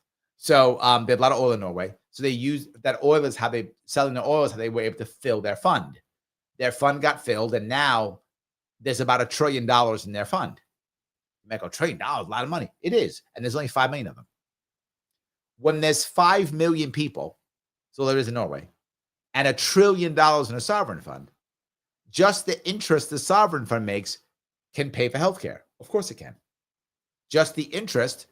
This goes back to my point with Yan. When you add capitalism, socialism works because you're using capitalism and someone else's money. When you can use someone else's money, socialism is great. It's great. We're all going to get free buses. And you know what? Mike's paying. So great. I'm using Mike's money. Oh, everyone gets free buses. It's fine. Mike's paying. Oh, Shelly's paying. Shelly's going to pay for it. That's it. Here's what we're going to do. We're going to freeze the rents. Whatever money's left out, whatever money you need, Shelly's going to give you. It's fine. Then socialism's great.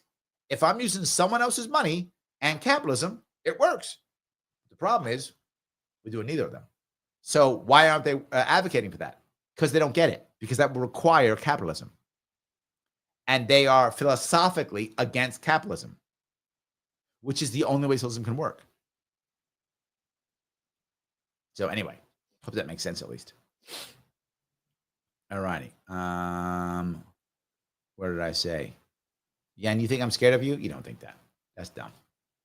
You don't believe that shit. I know you don't. Now you're trolling. So Steve says, comparing Bobby to Kama, that is pretty spurious. One is a man with a task to reform the health industrial complex and restore some measure of wellness. The other is an open power-seeking communist trying to take over a big city and further trash it. All right. Clearly, Steve, you haven't watched the show often. Obviously, I don't think they're that way.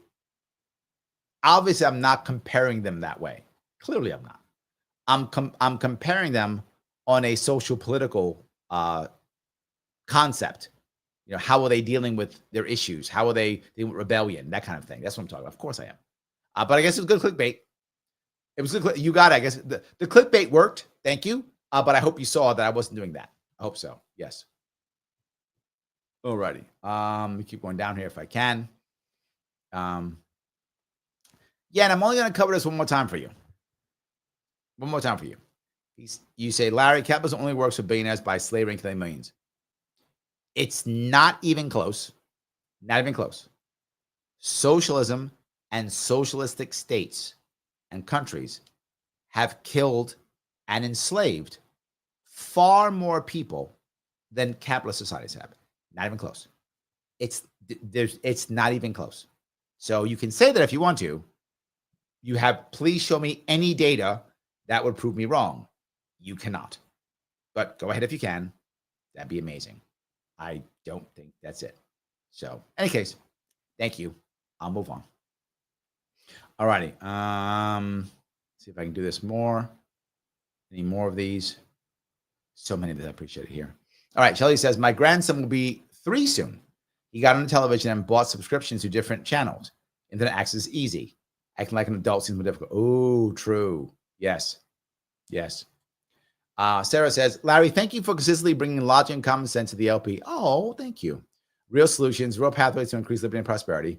Why is it so hard for the entirety of the LP to back candidates that can actually get shit done?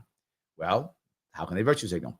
If we could just get a few libertarians elected and shock the world with how well it works, Argentina, imagine domino effect. Yes. Yes. Malay has been helping us tremendously. Malay gives me ammo against Yan. Right? I get ammo against Yan by using Malay. So you're correct. Yes. And then Sarah goes to it. Yep. It's the virtue signaling again. Yes, it is. Yes, it is. Absolutely. So Grace says, speaking of deep benches, I wish the GOP had a Thomas Massey bullpen. I wish the LP had a Thomas Massey bullpen, Grace. How about that? I wish the LP did. Yes. Derek says the lockdowns during COVID was a test run for communism, perfect example of how empty the grocery stores were. Agreed. And again, I think that showed us, right? That, Derek, was really showed us. I was hoping it wasn't true, but it did show us that. Massimiliano says medical is third. Yes, I thought so. Third, yes. It's the third most common reason why people die in America is medical issues. Yes, medical mistakes. Crazy. Absolutely crazy. Yes. Joe says the best way of getting wealthy is get elected to Congress. True. Maybe I should run for Congress after all. I keep saying I shouldn't, but maybe I should. So, yeah. All righty. Let me grab some more of these if I can. Mike says minimum wage only applies to 1.3% of U.S. workers. Most of those are first job teens. Yeah, but the point is, I'm with you, but the point is we shouldn't be focusing. We should be focusing on value, right? And the people who make the most money are those who provide the most value, right? That's how it always works. You provide value in some way. Joel says, Tulsi's far better looking than Graham. Also true. Also true. Yes. All righty. Chrissy says, just a heads up. I heard in the news that another committee is requesting a hearing with RFK. I forgot which committee it is, but I heard the meeting is most likely approved. Of course, that made great. I mean, a lot of people. That made so much good content. It's a content farm. Nothing's going to change. It's a content farm, right? And then they get to yell, Democrats to scream, we got to fire RFK Jr. Like that will save anything. Yes, of course. All right, literally says, pork rinds and butter is awesome. True. True. And just fat and protein. It's literally just fat and protein. Yes, that's all it is. It's fat and protein, and that's what I want, fat and protein. Absolutely. So Roy says, mustache showed people that anti is not benign. Netan shows folks who don't like when. Yeah, you know, the issue, though, to be forward with you, Roy's, for most people, the mustache man is like just a weird concept, right? They don't see what he actually did. They don't really get it. Like, it's just, unless obviously, again, if you had people who lived through it, if you grew up in it, whatever, of course, yes, obviously. But if you're not directly related, he's almost like not real. I don't mean to be, I'm not trying to be flippant here. I hope I'm not coming across as flippant. That's not, I'm just trying to be real. People use the word like nothing, whatever. He's blah, whatever, nothing. But Netan is today. We see him today. I think that's the big difference. Other guys, you know, some we watch on like channel or some TV show or something, right? So yeah, something like that. So, all right. Grace says, I'm reading that Empress Hochul is going after RFK Jr. with executive orders and yes, that is true. Yes. Which again, people going, RFK is crazy. He's stopping stuff. No, the state's just going to do whatever they want anyway. Yes. And Queen Hochul, Queen Kathy, she loves the jab. I'm not joking. If you don't know, this is true. She literally wore, I'm not making this up. She wore a necklace that said, vaxxed. Yes. I know some of you just threw up in your mouth. It's true. I'm not making that up. If you live in New York, you know that. She wore it. She worships the jab. So 100%.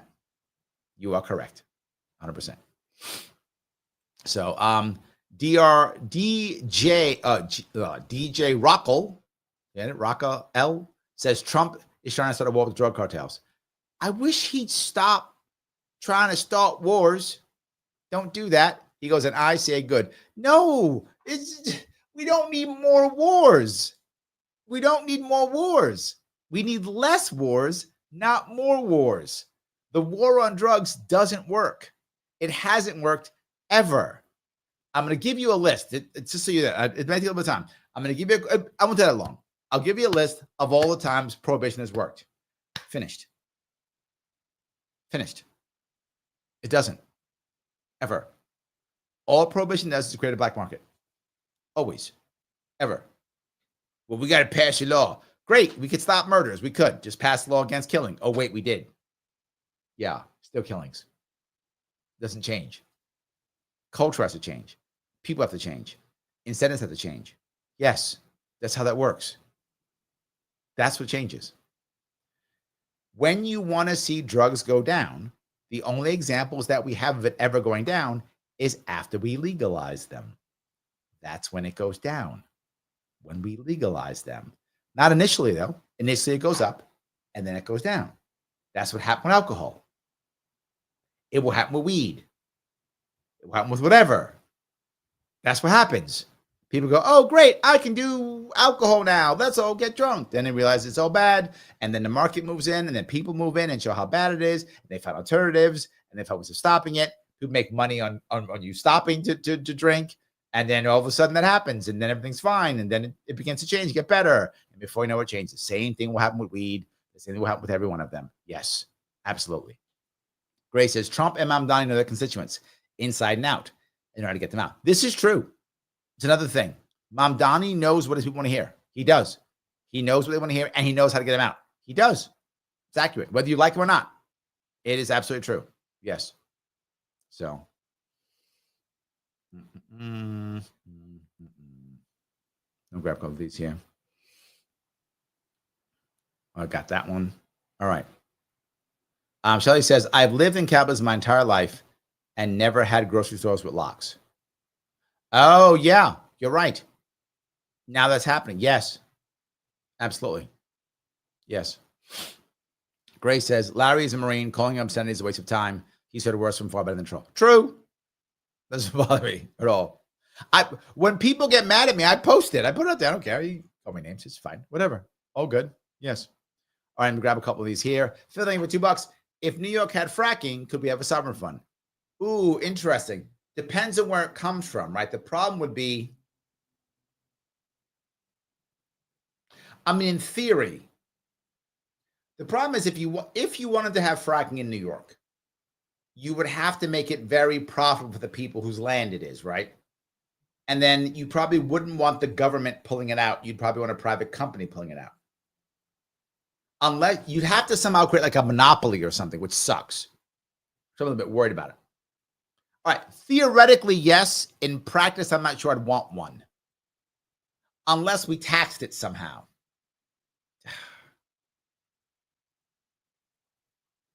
I'm not sure how you'd run that. I'm trying to walk it through my head right now.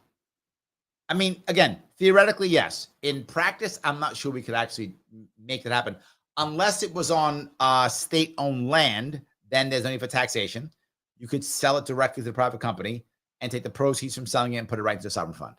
That you could do. There's no taxation, no extra police force. Private companies can bid on it, so there's no monopoly. I guess that's how you would do it. Yeah. If it, or unless it went over or through, okay, that would be fair. Okay. If it was only on private land, no, unless you wanted to add a tax. So theoretically, you could if you want to add that. But I'm against adding taxes, so I couldn't do it because I would never want to add a tax. But if you didn't care about taxation, if you didn't care about that, you could do so. You could just tax whatever comes out of the ground and put that money into a sovereign fund. So you could do it that way. Again, I would not advocate for that, but you could.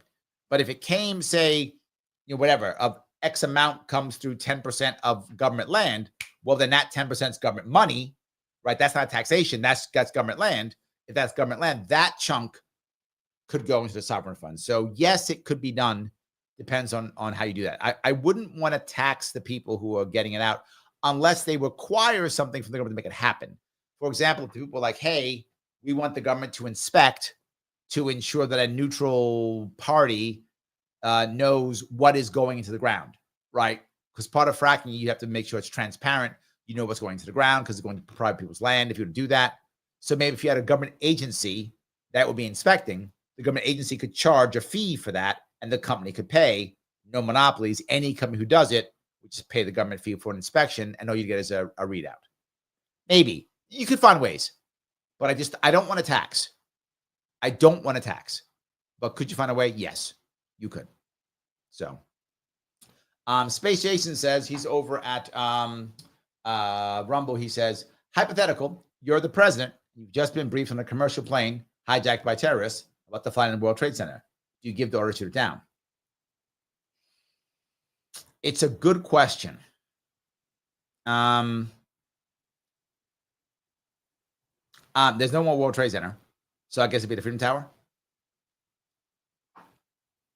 I think what I would do if I were the president in this case is I'm going to have a local general in the area, probably an Air Force general, I would assume, but it could be a Navy, it could be a Navy admiral, but it depends on what area it is where they're seeing them right now. My assumption would be a general would be in the area. I would tell that general that airplane is not to hit the building. Do what you can to make that happen. And whatever technology they have to stop it, if they could, do so. Can you EMP it and hope the pilots can land it safely? Do you have to shoot it down? I could accept that if possible, but that would be my last attempt. And I wouldn't give the order from the White House. I would give authority from the White House. What does that mean? I would give authority to the local general to make the right call, but I'm responsible for whatever happens. So if they shoot it down, it's my responsibility. I give the order. I give the responsibility. But I wouldn't assume that I would know better if I wasn't there. And if I've trained my generals correctly, and if they care about their country and their Americans and their people, I would have to trust them to do the right thing. So that would be my answer. I would tell the general on whatever general's in that area, whatever the area is. Are they coming from Pennsylvania? They're coming from New England? They're coming from the South? Where are they coming from? If they're coming from the sea, probably an admiral will be in charge, right? I assume that. I'm not sure exactly where they would go, but whatever general or admiral's in charge, I would tell them it doesn't happen. Stop it. You authorize to use whatever force required to do so. Whatever you do, do. That's what I would say. If you can talk them out of it, talk them out of it. If that can be done, right? Depends, right? If it's like if it's like the 911 people, there's no talking them out of it, right? If that's the situation, right? But if it isn't that kind of a situation where people can be talked to, they will talk and chat. Try to talk them out if you can while you're setting up to stop it, right? But if it isn't that, it isn't that. And again, I don't want to assume that I know.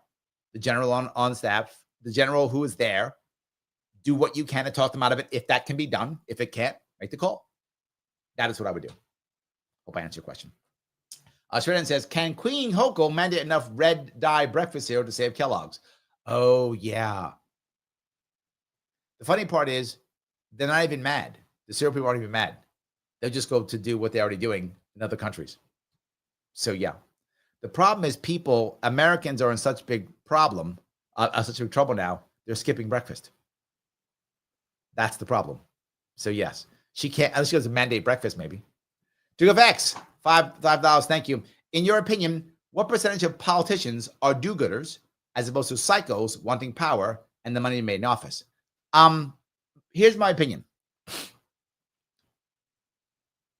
Most politicians have given up. And I've seen it. They give up. I should give up. The system is made for nothing to change. It is built for nothing to change, right? That's the issue. There's nothing's made to change. So most of them, I would say that probably at least half of them go in trying to make real change with the idea to be a do-gooder, as you might say. They do. I think AOC did too. I think she believed it. I think Mamdani believes it. I think he believes a do-gooder. I think he believes it. He's like, I'm going to save New York. I don't think he's lying. I think he's wrong. I think he believes it, though. He thinks he's doing good. I think many of them do. And then they go in, and after the first 2 years, they realize, I can't get shit done. In 2 more years, I'm wasting my time. So what I'm going to do? Option 1, I quit, and some do. But option 2 is, let's just grift while the grifting's good. So they start grifting. Because what else? No one can change anything. They can't. No one can. The system's utterly collapsing. They know it. Most of the people who are in government hate the population because it's getting in the way of them making money. So why bother? So I think most of them go in as do-gooders. I think most do. Some go in as psychopaths running it, but I think most go in as do-gooders. And they recognize within 2 to 4 years, I can't fix anything. I can't change anything. This system's utterly broken. I have to sacrifice everything, which is guys like Massey had to take on everything. Guys like RFK Jr. RFK Jr. lost family and friends. Massey is a pariah within his own party. To make change, people are going to hate you. Most people don't want to be hated. They don't want to put up with it. Right? Bernie was hated, still hated within many parts. Hated. Trump's hated. You want to make change, you have to accept being hated. You have to accept haters. Well, I think I accept them. I want to make change. People hate me too. Lots of them do. Oh my God, Republican establishment in this state. I went and when I'm out to certain places, if I go to a certain fair, whatever, there'll be a Republican county fair table or a Democratic table. When I go see Democrats, they are always like, patronizing. Oh, good, Larry Sharpe, you run. You're good boy. That's the Democrats are always patronizing because they know I can't beat them. They know they're going to win every time. They're like, you're a good boy. They're nice to me and whatever. Silly boy. Do your little dumb thing. Democrats never fight me. They dominate this state. They think I'm a joke. They laugh. They don't care. Whatever. You get run. It's so funny. It's so cute. Look, he's running again. It's so cute. That's what Democrats do. They treat me that way all the time. Republicans hate it. There's Larry Sharpe again. They hate it. And you know what? I don't give a shit. So that's how that works. If you're prepared to be hated, lose family and friends, have the system angry at you, that's the only way you can make a change. And you probably still can't. At least RFK is making some change. I'll give him that. Making some change. Massey isn't. He's trying his ass off. Trying. Maybe he'll get the e-files. That'd be something. I hope he can. But again, doing that, he's hated. Ro Khanna is becoming hated now. Yes. So I hope that makes sense. John says, Larry on YouTube, Colin Noir just made a video about the Canadian government encouraging citizens to comply with home invaders. Yeah, look, to be forward, the United Kingdom and its Commonwealth, it's over. I don't mean to be cruel. It's over. Canada, Australia, New Zealand, the UK, it's done. It's done. The former British Empire is officially in the toilet. It's done. And I don't see any recovery. I don't see recovery. Germany is in trouble, but I can see permanent stagflation. I can see Germany just stagnating. I'm not sure that's going to happen, but I could see it. In my mind, as I think about how the German economy, what's happening, how they're working, whether they're going back and forth, I can see stagnation. Like Japan basically became stagnation. I could see that. UK is not stagnation. It's going down. That country is going in the toilet, and so is the Commonwealth. They're not stagnation. I can see America stagnation too. I can see it. Germany and America, I can see stagnation. I can see both. I can't see it in the UK. You guys think I'm wrong, you tell me. I know some of you are paying attention more than others. I cannot see the UK anything except going down. So yes. Duke says, so what's your motivation to fight a war you cannot win in politics? This is funny. My daughter asked me this today. It's funny. She said, Daddy, why do you stay motivated? That's what she told me today. She asked, she said, doesn't get it. She says, I just keep smashing my head against the wall. It's true. I keep smashing my head against the wall. It's true. Part of it, I think, is that I'm a Marine and I am trained that I will keep fighting until I can no longer resist. So I keep fighting. I keep getting up and I keep fighting. The war's over when they put me in a box. Then the war's over when they put me in a box. Until then, I keep fighting. So I think there's a part of my mindset that is that way. The second piece is, and I said this in 2018, and I mean it today. People ask me, what are you fighting for? Are you going to change the world? I don't think I'm going to change the world. I don't have that much hubris. I think I'm going to change the world. Do I think I can set it up to be changed? Yes, I do. And if that means I have hubris, then I have hubris. It's fine. Whatever. I don't care. But can I be one of the guys who sets it up to be saved? Yes. I said in 2018, I will break a hole in this wall, but you guys got to follow me through. Because I'll break the hole, but I'm not going to be able to take the castle. I'll break the hole. You got to follow me through and you're going to take the castle. I'm going to make the hole. You're going to go through and take the castle. So I feel like I can be the guy who breaks a hole in a wall so that everyone else can rush through. And I think in 2019, I showed that. In 2019, I said all the time. In 2019, I had 107 local victories in New York State that were libertarians. We went from 0 libertarians to 107. I broke a hole in 2018, and 107 libertarians ran through. That was good. And then, of course, they were crushed by the Cuomo government. But I think that's what motivates me. What motivates me is my victory is breaking a hole in a wall that right now I see no one else being able to break a hole in that wall. I don't see anyone else doing it. I look right now at what person who would be willing to run independent, non-Republican Democrat, and who can do it and make any impact. There's very few people. I'm one of maybe like 6 people. I'm not even joking. In New York State, I'm the only one. I'm not exaggerating. Not that I'm the only one who could run. I'm the one who would do it. No one else will do it. They just won't. You say, well, that guy, he's popular. He's popular. He ain't never going to run, though. So that's a no. And most people don't even know how to run. If they tried, would fail. Not because they're dumb. They've never done it. You have to get your ass kicked in this world to know how to do things. And I've got 2 ass whippings already. So 2 ass whippings, I've learned a lot. So you've got to get your ass whipped. And most people, when they get ass whipped, don't like it and don't come back. I keep going back in the ring. I should probably stop one of these days, but I might one day. Phil says, thank you for $2. Sorry, Scotticoke Fair had a Republican table. What did they say? They were not happy with me at all. Not happy. They'd like Elise Stefanik, and she's gonna. And I was like, you're smoking crack. She cannot win. She's not going to win. That's not a thing. New York State's not going to elect her. That's not a thing. But they want to believe what they want to believe, and I can't stop them. Hopefully one day they'll figure it out. We'll see. All righty. Let me grab some more of these if I can. Let's see here. Mike says, "Law, I like that comparison. Yes, I do react like that." He does. He does. See, he does. He reacts that way. He does. He does. But I do listen, Larry. Just have a high bar to convince me. Emotional arguments don't sway me. You know, that's good and bad, Mike. I'm going to give you credit on both of those. It's true. I know Mike. You guys know Mike. Mike listens to a logical argument. He does. That's true. But the problem is he dismisses emotional arguments.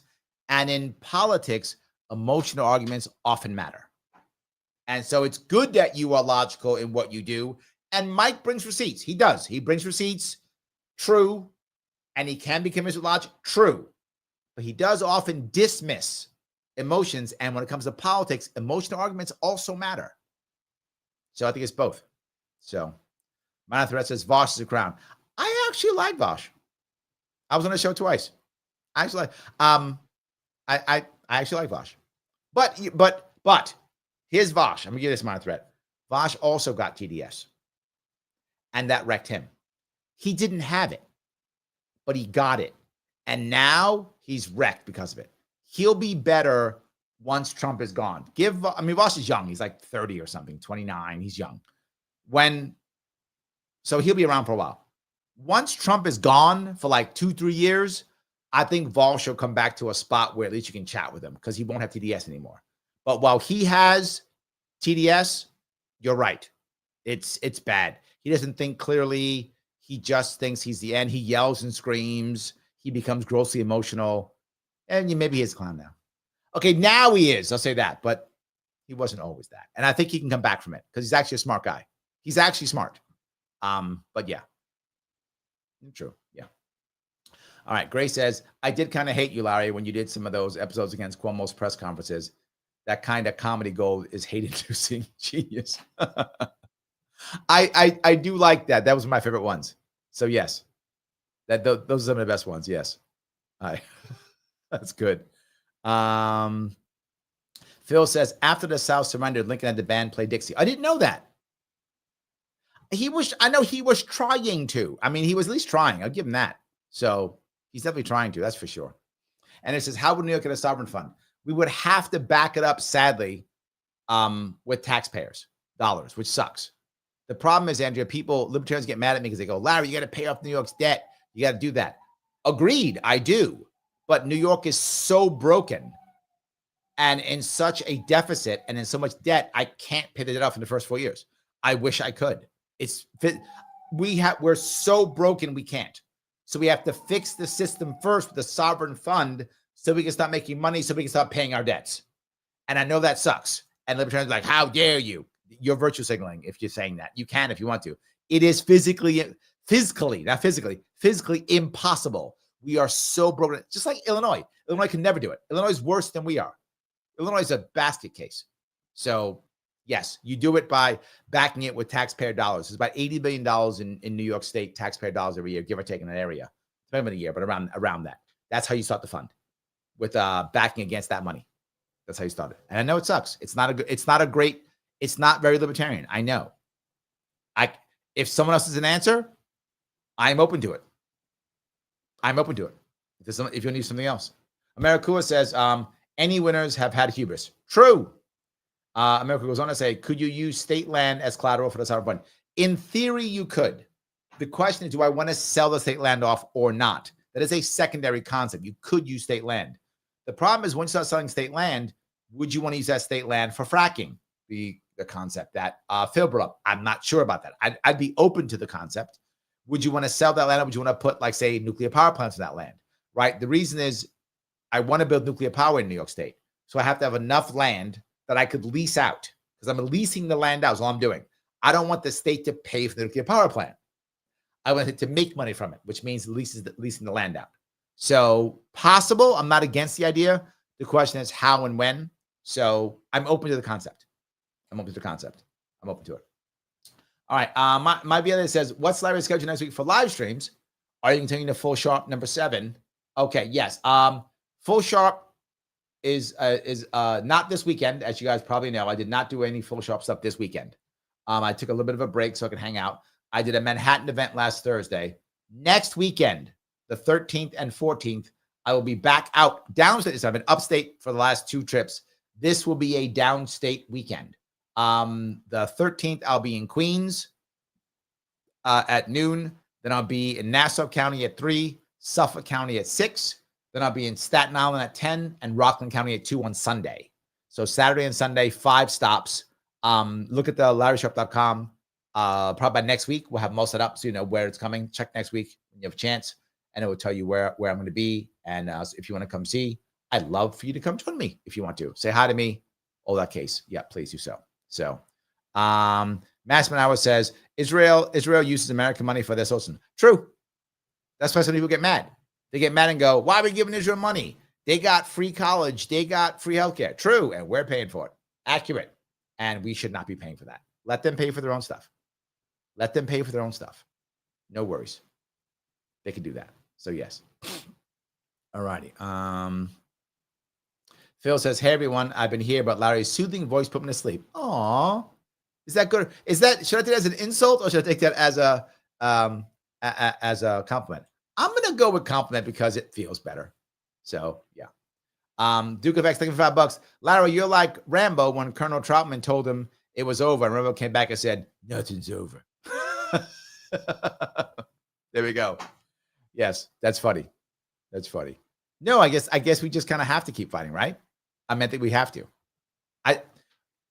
The question I often ask people is, if not you, then who? And sometimes they tell me, well, it could be this guy. Okay, great. Let's get this guy to do it.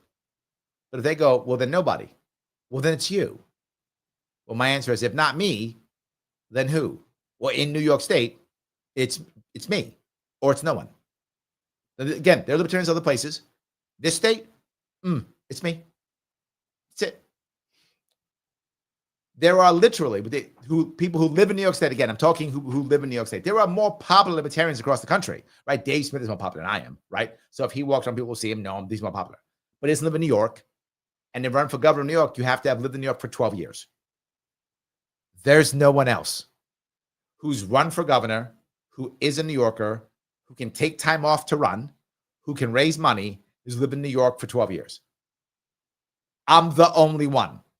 So if not me, it is no one, right? So yeah, I think I kind of have to in that regard. So yeah. Anyway, I hope that answers your question at least. All righty. Robert says, at Larry Sharpe, because you're smarter than me. Oh, that's sweet. I'm not sure it's true, but it sounds nice. Thank you. I don't know you, Robert. You might be smarter than me. I don't know that, but thank you for that. It's nice. I'm waiting for you to deep dive on how Ron Paul was the Bernie Sanders of the right, older white man who tapped into young, predominantly male energy. It is true. And I think what people saw in Bernie and what they saw in Ron Paul were similar things. And that was the strength, maybe I'll say strength, the projection of strength that you would go against the establishment, right? The fact that Ron Paul would fight Rudy Giuliani. Now, you might go, Rudy Giuliani, that guy, no. It's 2008. 2008, Rudy Giuliani is very popular in the Republican Party. It's right. It's after 9/11 still. He can just say he was America's mayor. He was super popular at that time. Those of you who don't know, I mean, some of you were there, you know. When it came to 2008 Republican Party, Rudy Giuliani was very popular. And for Ron Paul to fight him, big deal. Bernie Sanders to fight everybody in the Democratic Party, the strength, the rebellion, and the righteousness is what draws many young men specifically, right? Many young men like that. They want someone to be the hero. We are looking for masculine heroes. We're looking for them. And Ron Paul and Bernie Sanders were both that. And it didn't matter that they, for the sake of the younger man, it didn't matter that he was an older white man. But to be forward, to find an older black man at that time to be in that position, it's hard to find. There aren't that many of them to even find. You can find some. Maybe, I'm stretching, but maybe a Colin Powell, and I'm stretching with that one even. It's hard to find a man like that who could do that, number one. In the left, in the 90s, maybe Al Sharpton in the 90s, maybe Colin Powell in the 90s, maybe. Again, I'm stretching, but you could, so that's why it's gonna be white. He's gonna be older because once he's older, he's stronger, smarter, and has nothing to lose. Right? A younger man has too much to lose, doesn't understand, is worried, scared. He hasn't been through it yet. The older man, he's been through it, right? I'm much more confident now than when I was 20, right? So yeah, of course. So I could do this, that kind of stuff. Now I don't give a shit now, right? And the same idea. And lastly, we've had a positive male role model problem in America for decades. Young men looking for leadership, looking for heroes. These men fit that bill. So that's why I would say both of them did. Again, one was left, one was right, but didn't matter. That part doesn't matter. So yeah. All righty. Let me go down here if I can. Okay. All right. Mike says the biggest problem for EU nations, UK, is they still want to believe it's the 1800s and they have co-superpowers. But Ukraine has proven without a doubt they are far from that.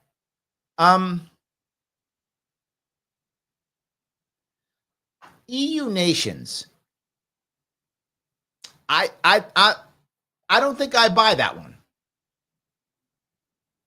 I don't think any of the EU nations think they're co-superpowers. They all know that they are subservient to the United States. I mean, they're aware of it. I mean, we have our troops in all we occupy them all. I don't think so at all. I think the biggest problem for them is, I would say three things.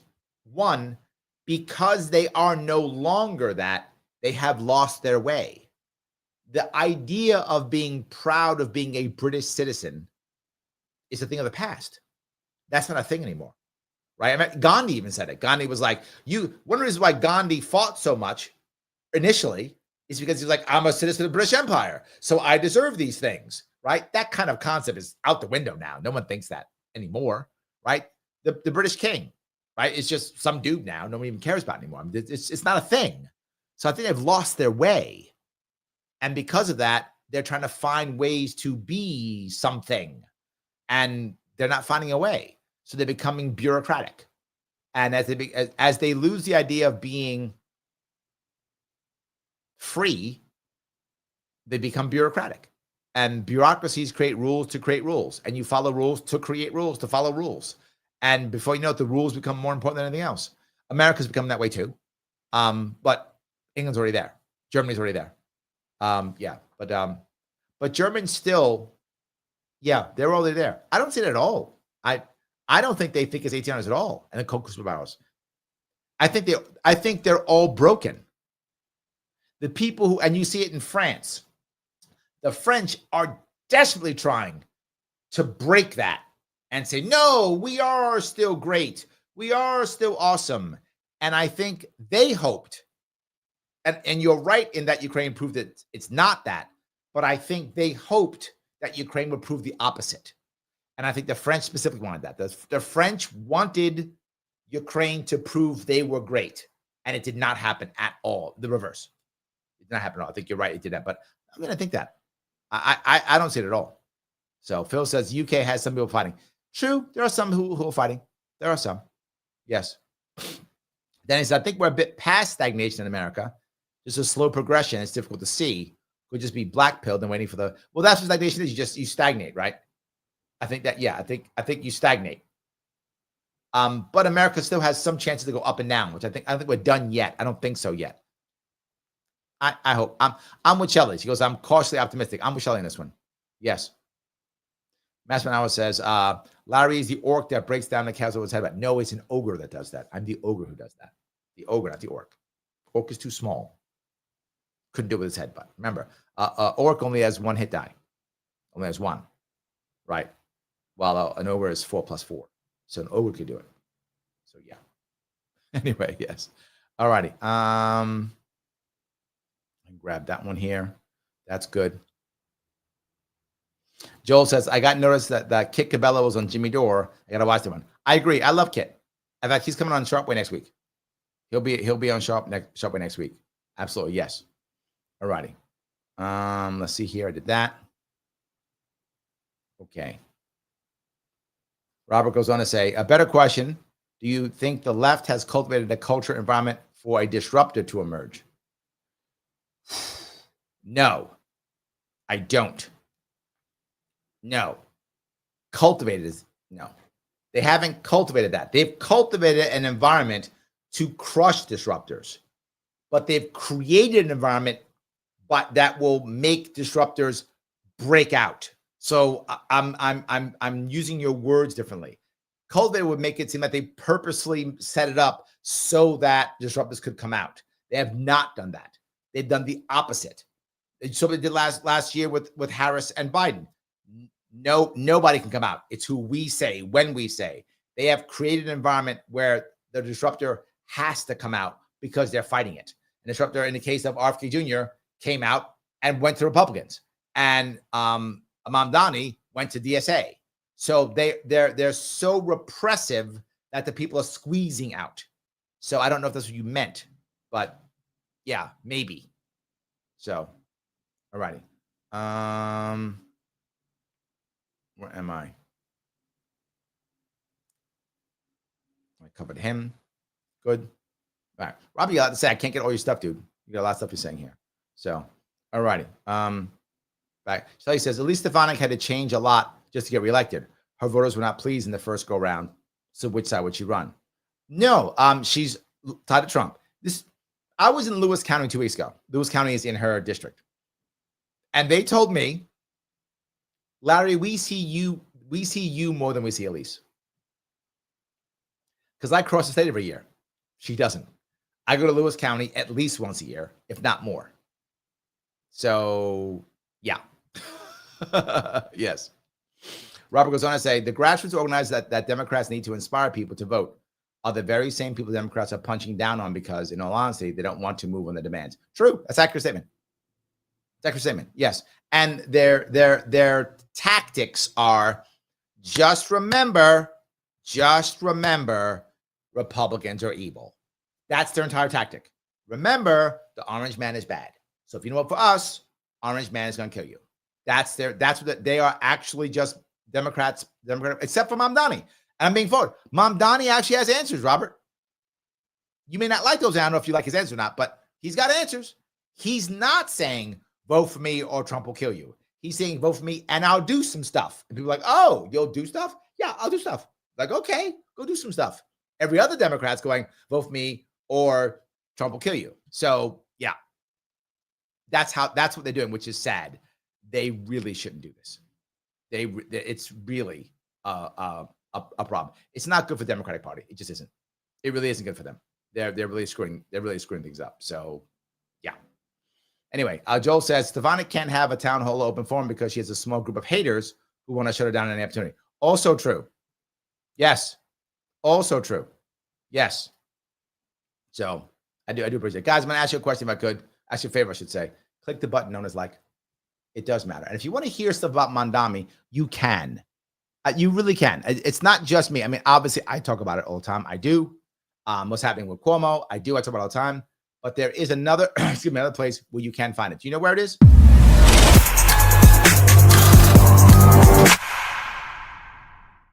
Yes, it's civil. You can if you want to. Head over to civil, and here's what you check out. When it comes to civil, there's something that just came out this year. Cuomo canceled. The Reason Roundtable, talking about the Zohran Mamdani and Trump and how he deals with the left. Hello and welcome to the Reason Roundtable. This is the podcast of free minds, free markets, and free takes. I'm your host, Peter Suderman, and today I am joined by my illustrious colleagues, Catherine Mengue-Ward and Matt Welch, as well as very special guest, Kristen Soltis Anderson. And what are you going to get here? You're going to get people actually talking about the issues. You get people going back and forth and talking about how does Mamdani deal with this? Is he Trump of the left? As you people get mad at me, how can you keep Trump and Mamdani, blah, blah. I wasn't the only one to do that. They did it a couple of months ago. I wasn't the only one to do this, right? I'm not that crazy. They're doing it too, right? So there are some similarities. Here they go back and forth. And how Cuomo got beat up. And they thought Cuomo would never get beat up, but he did. Here is a great conversation. You can learn some stuff, think about some stuff, hear about what's going on, and understand. And here's the most important part. See how it affects you where you are. This is the value of going to civil. I'm on civil. I want you guys to go on civil if you can. And the best part about this for you, as if you actually want it, is you can join civil. And when you join civil, put in the code Larry, L-A-R-R-Y, half off for the entire year.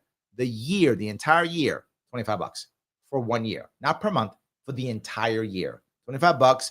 And every single show I do, I show you something cool on civil. Something that just came out recently, some data you would actually like to see, something you could actually talk to your friends about. That's civil every single time. CIVL.com, civil.com, code Larry, $25 a year.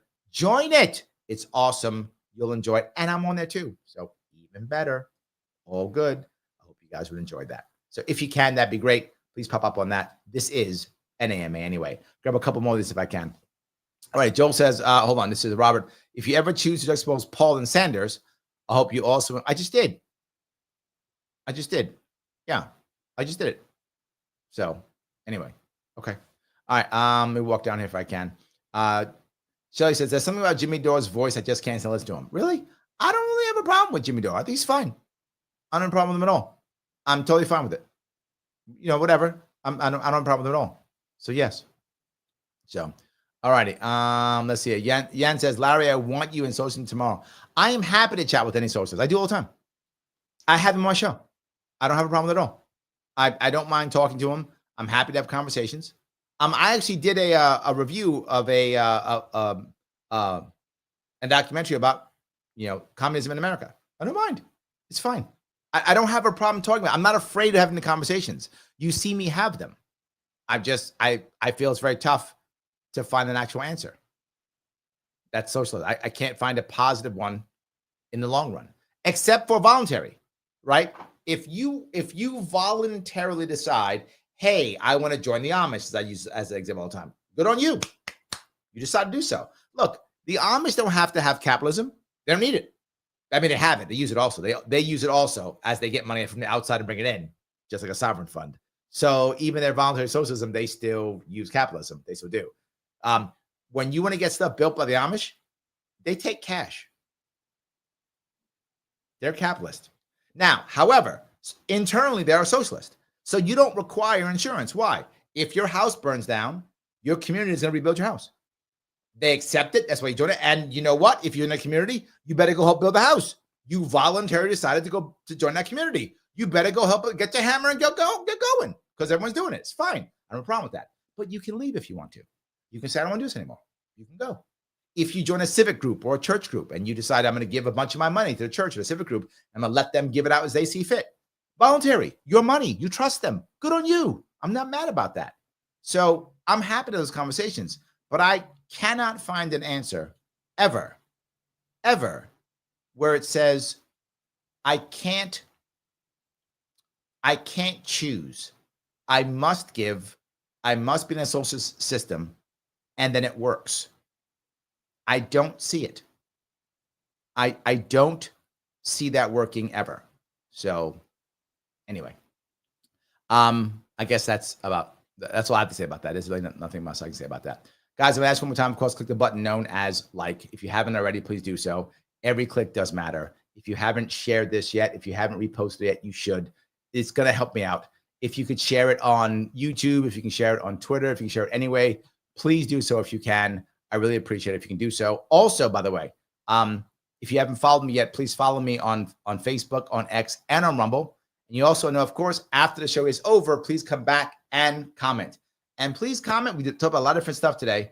Please comment on how you feel, if you would. How do you feel about Mamdani?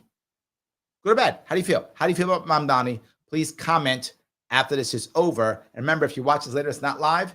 2 videos are going to pop up right here. Please watch one of them right away.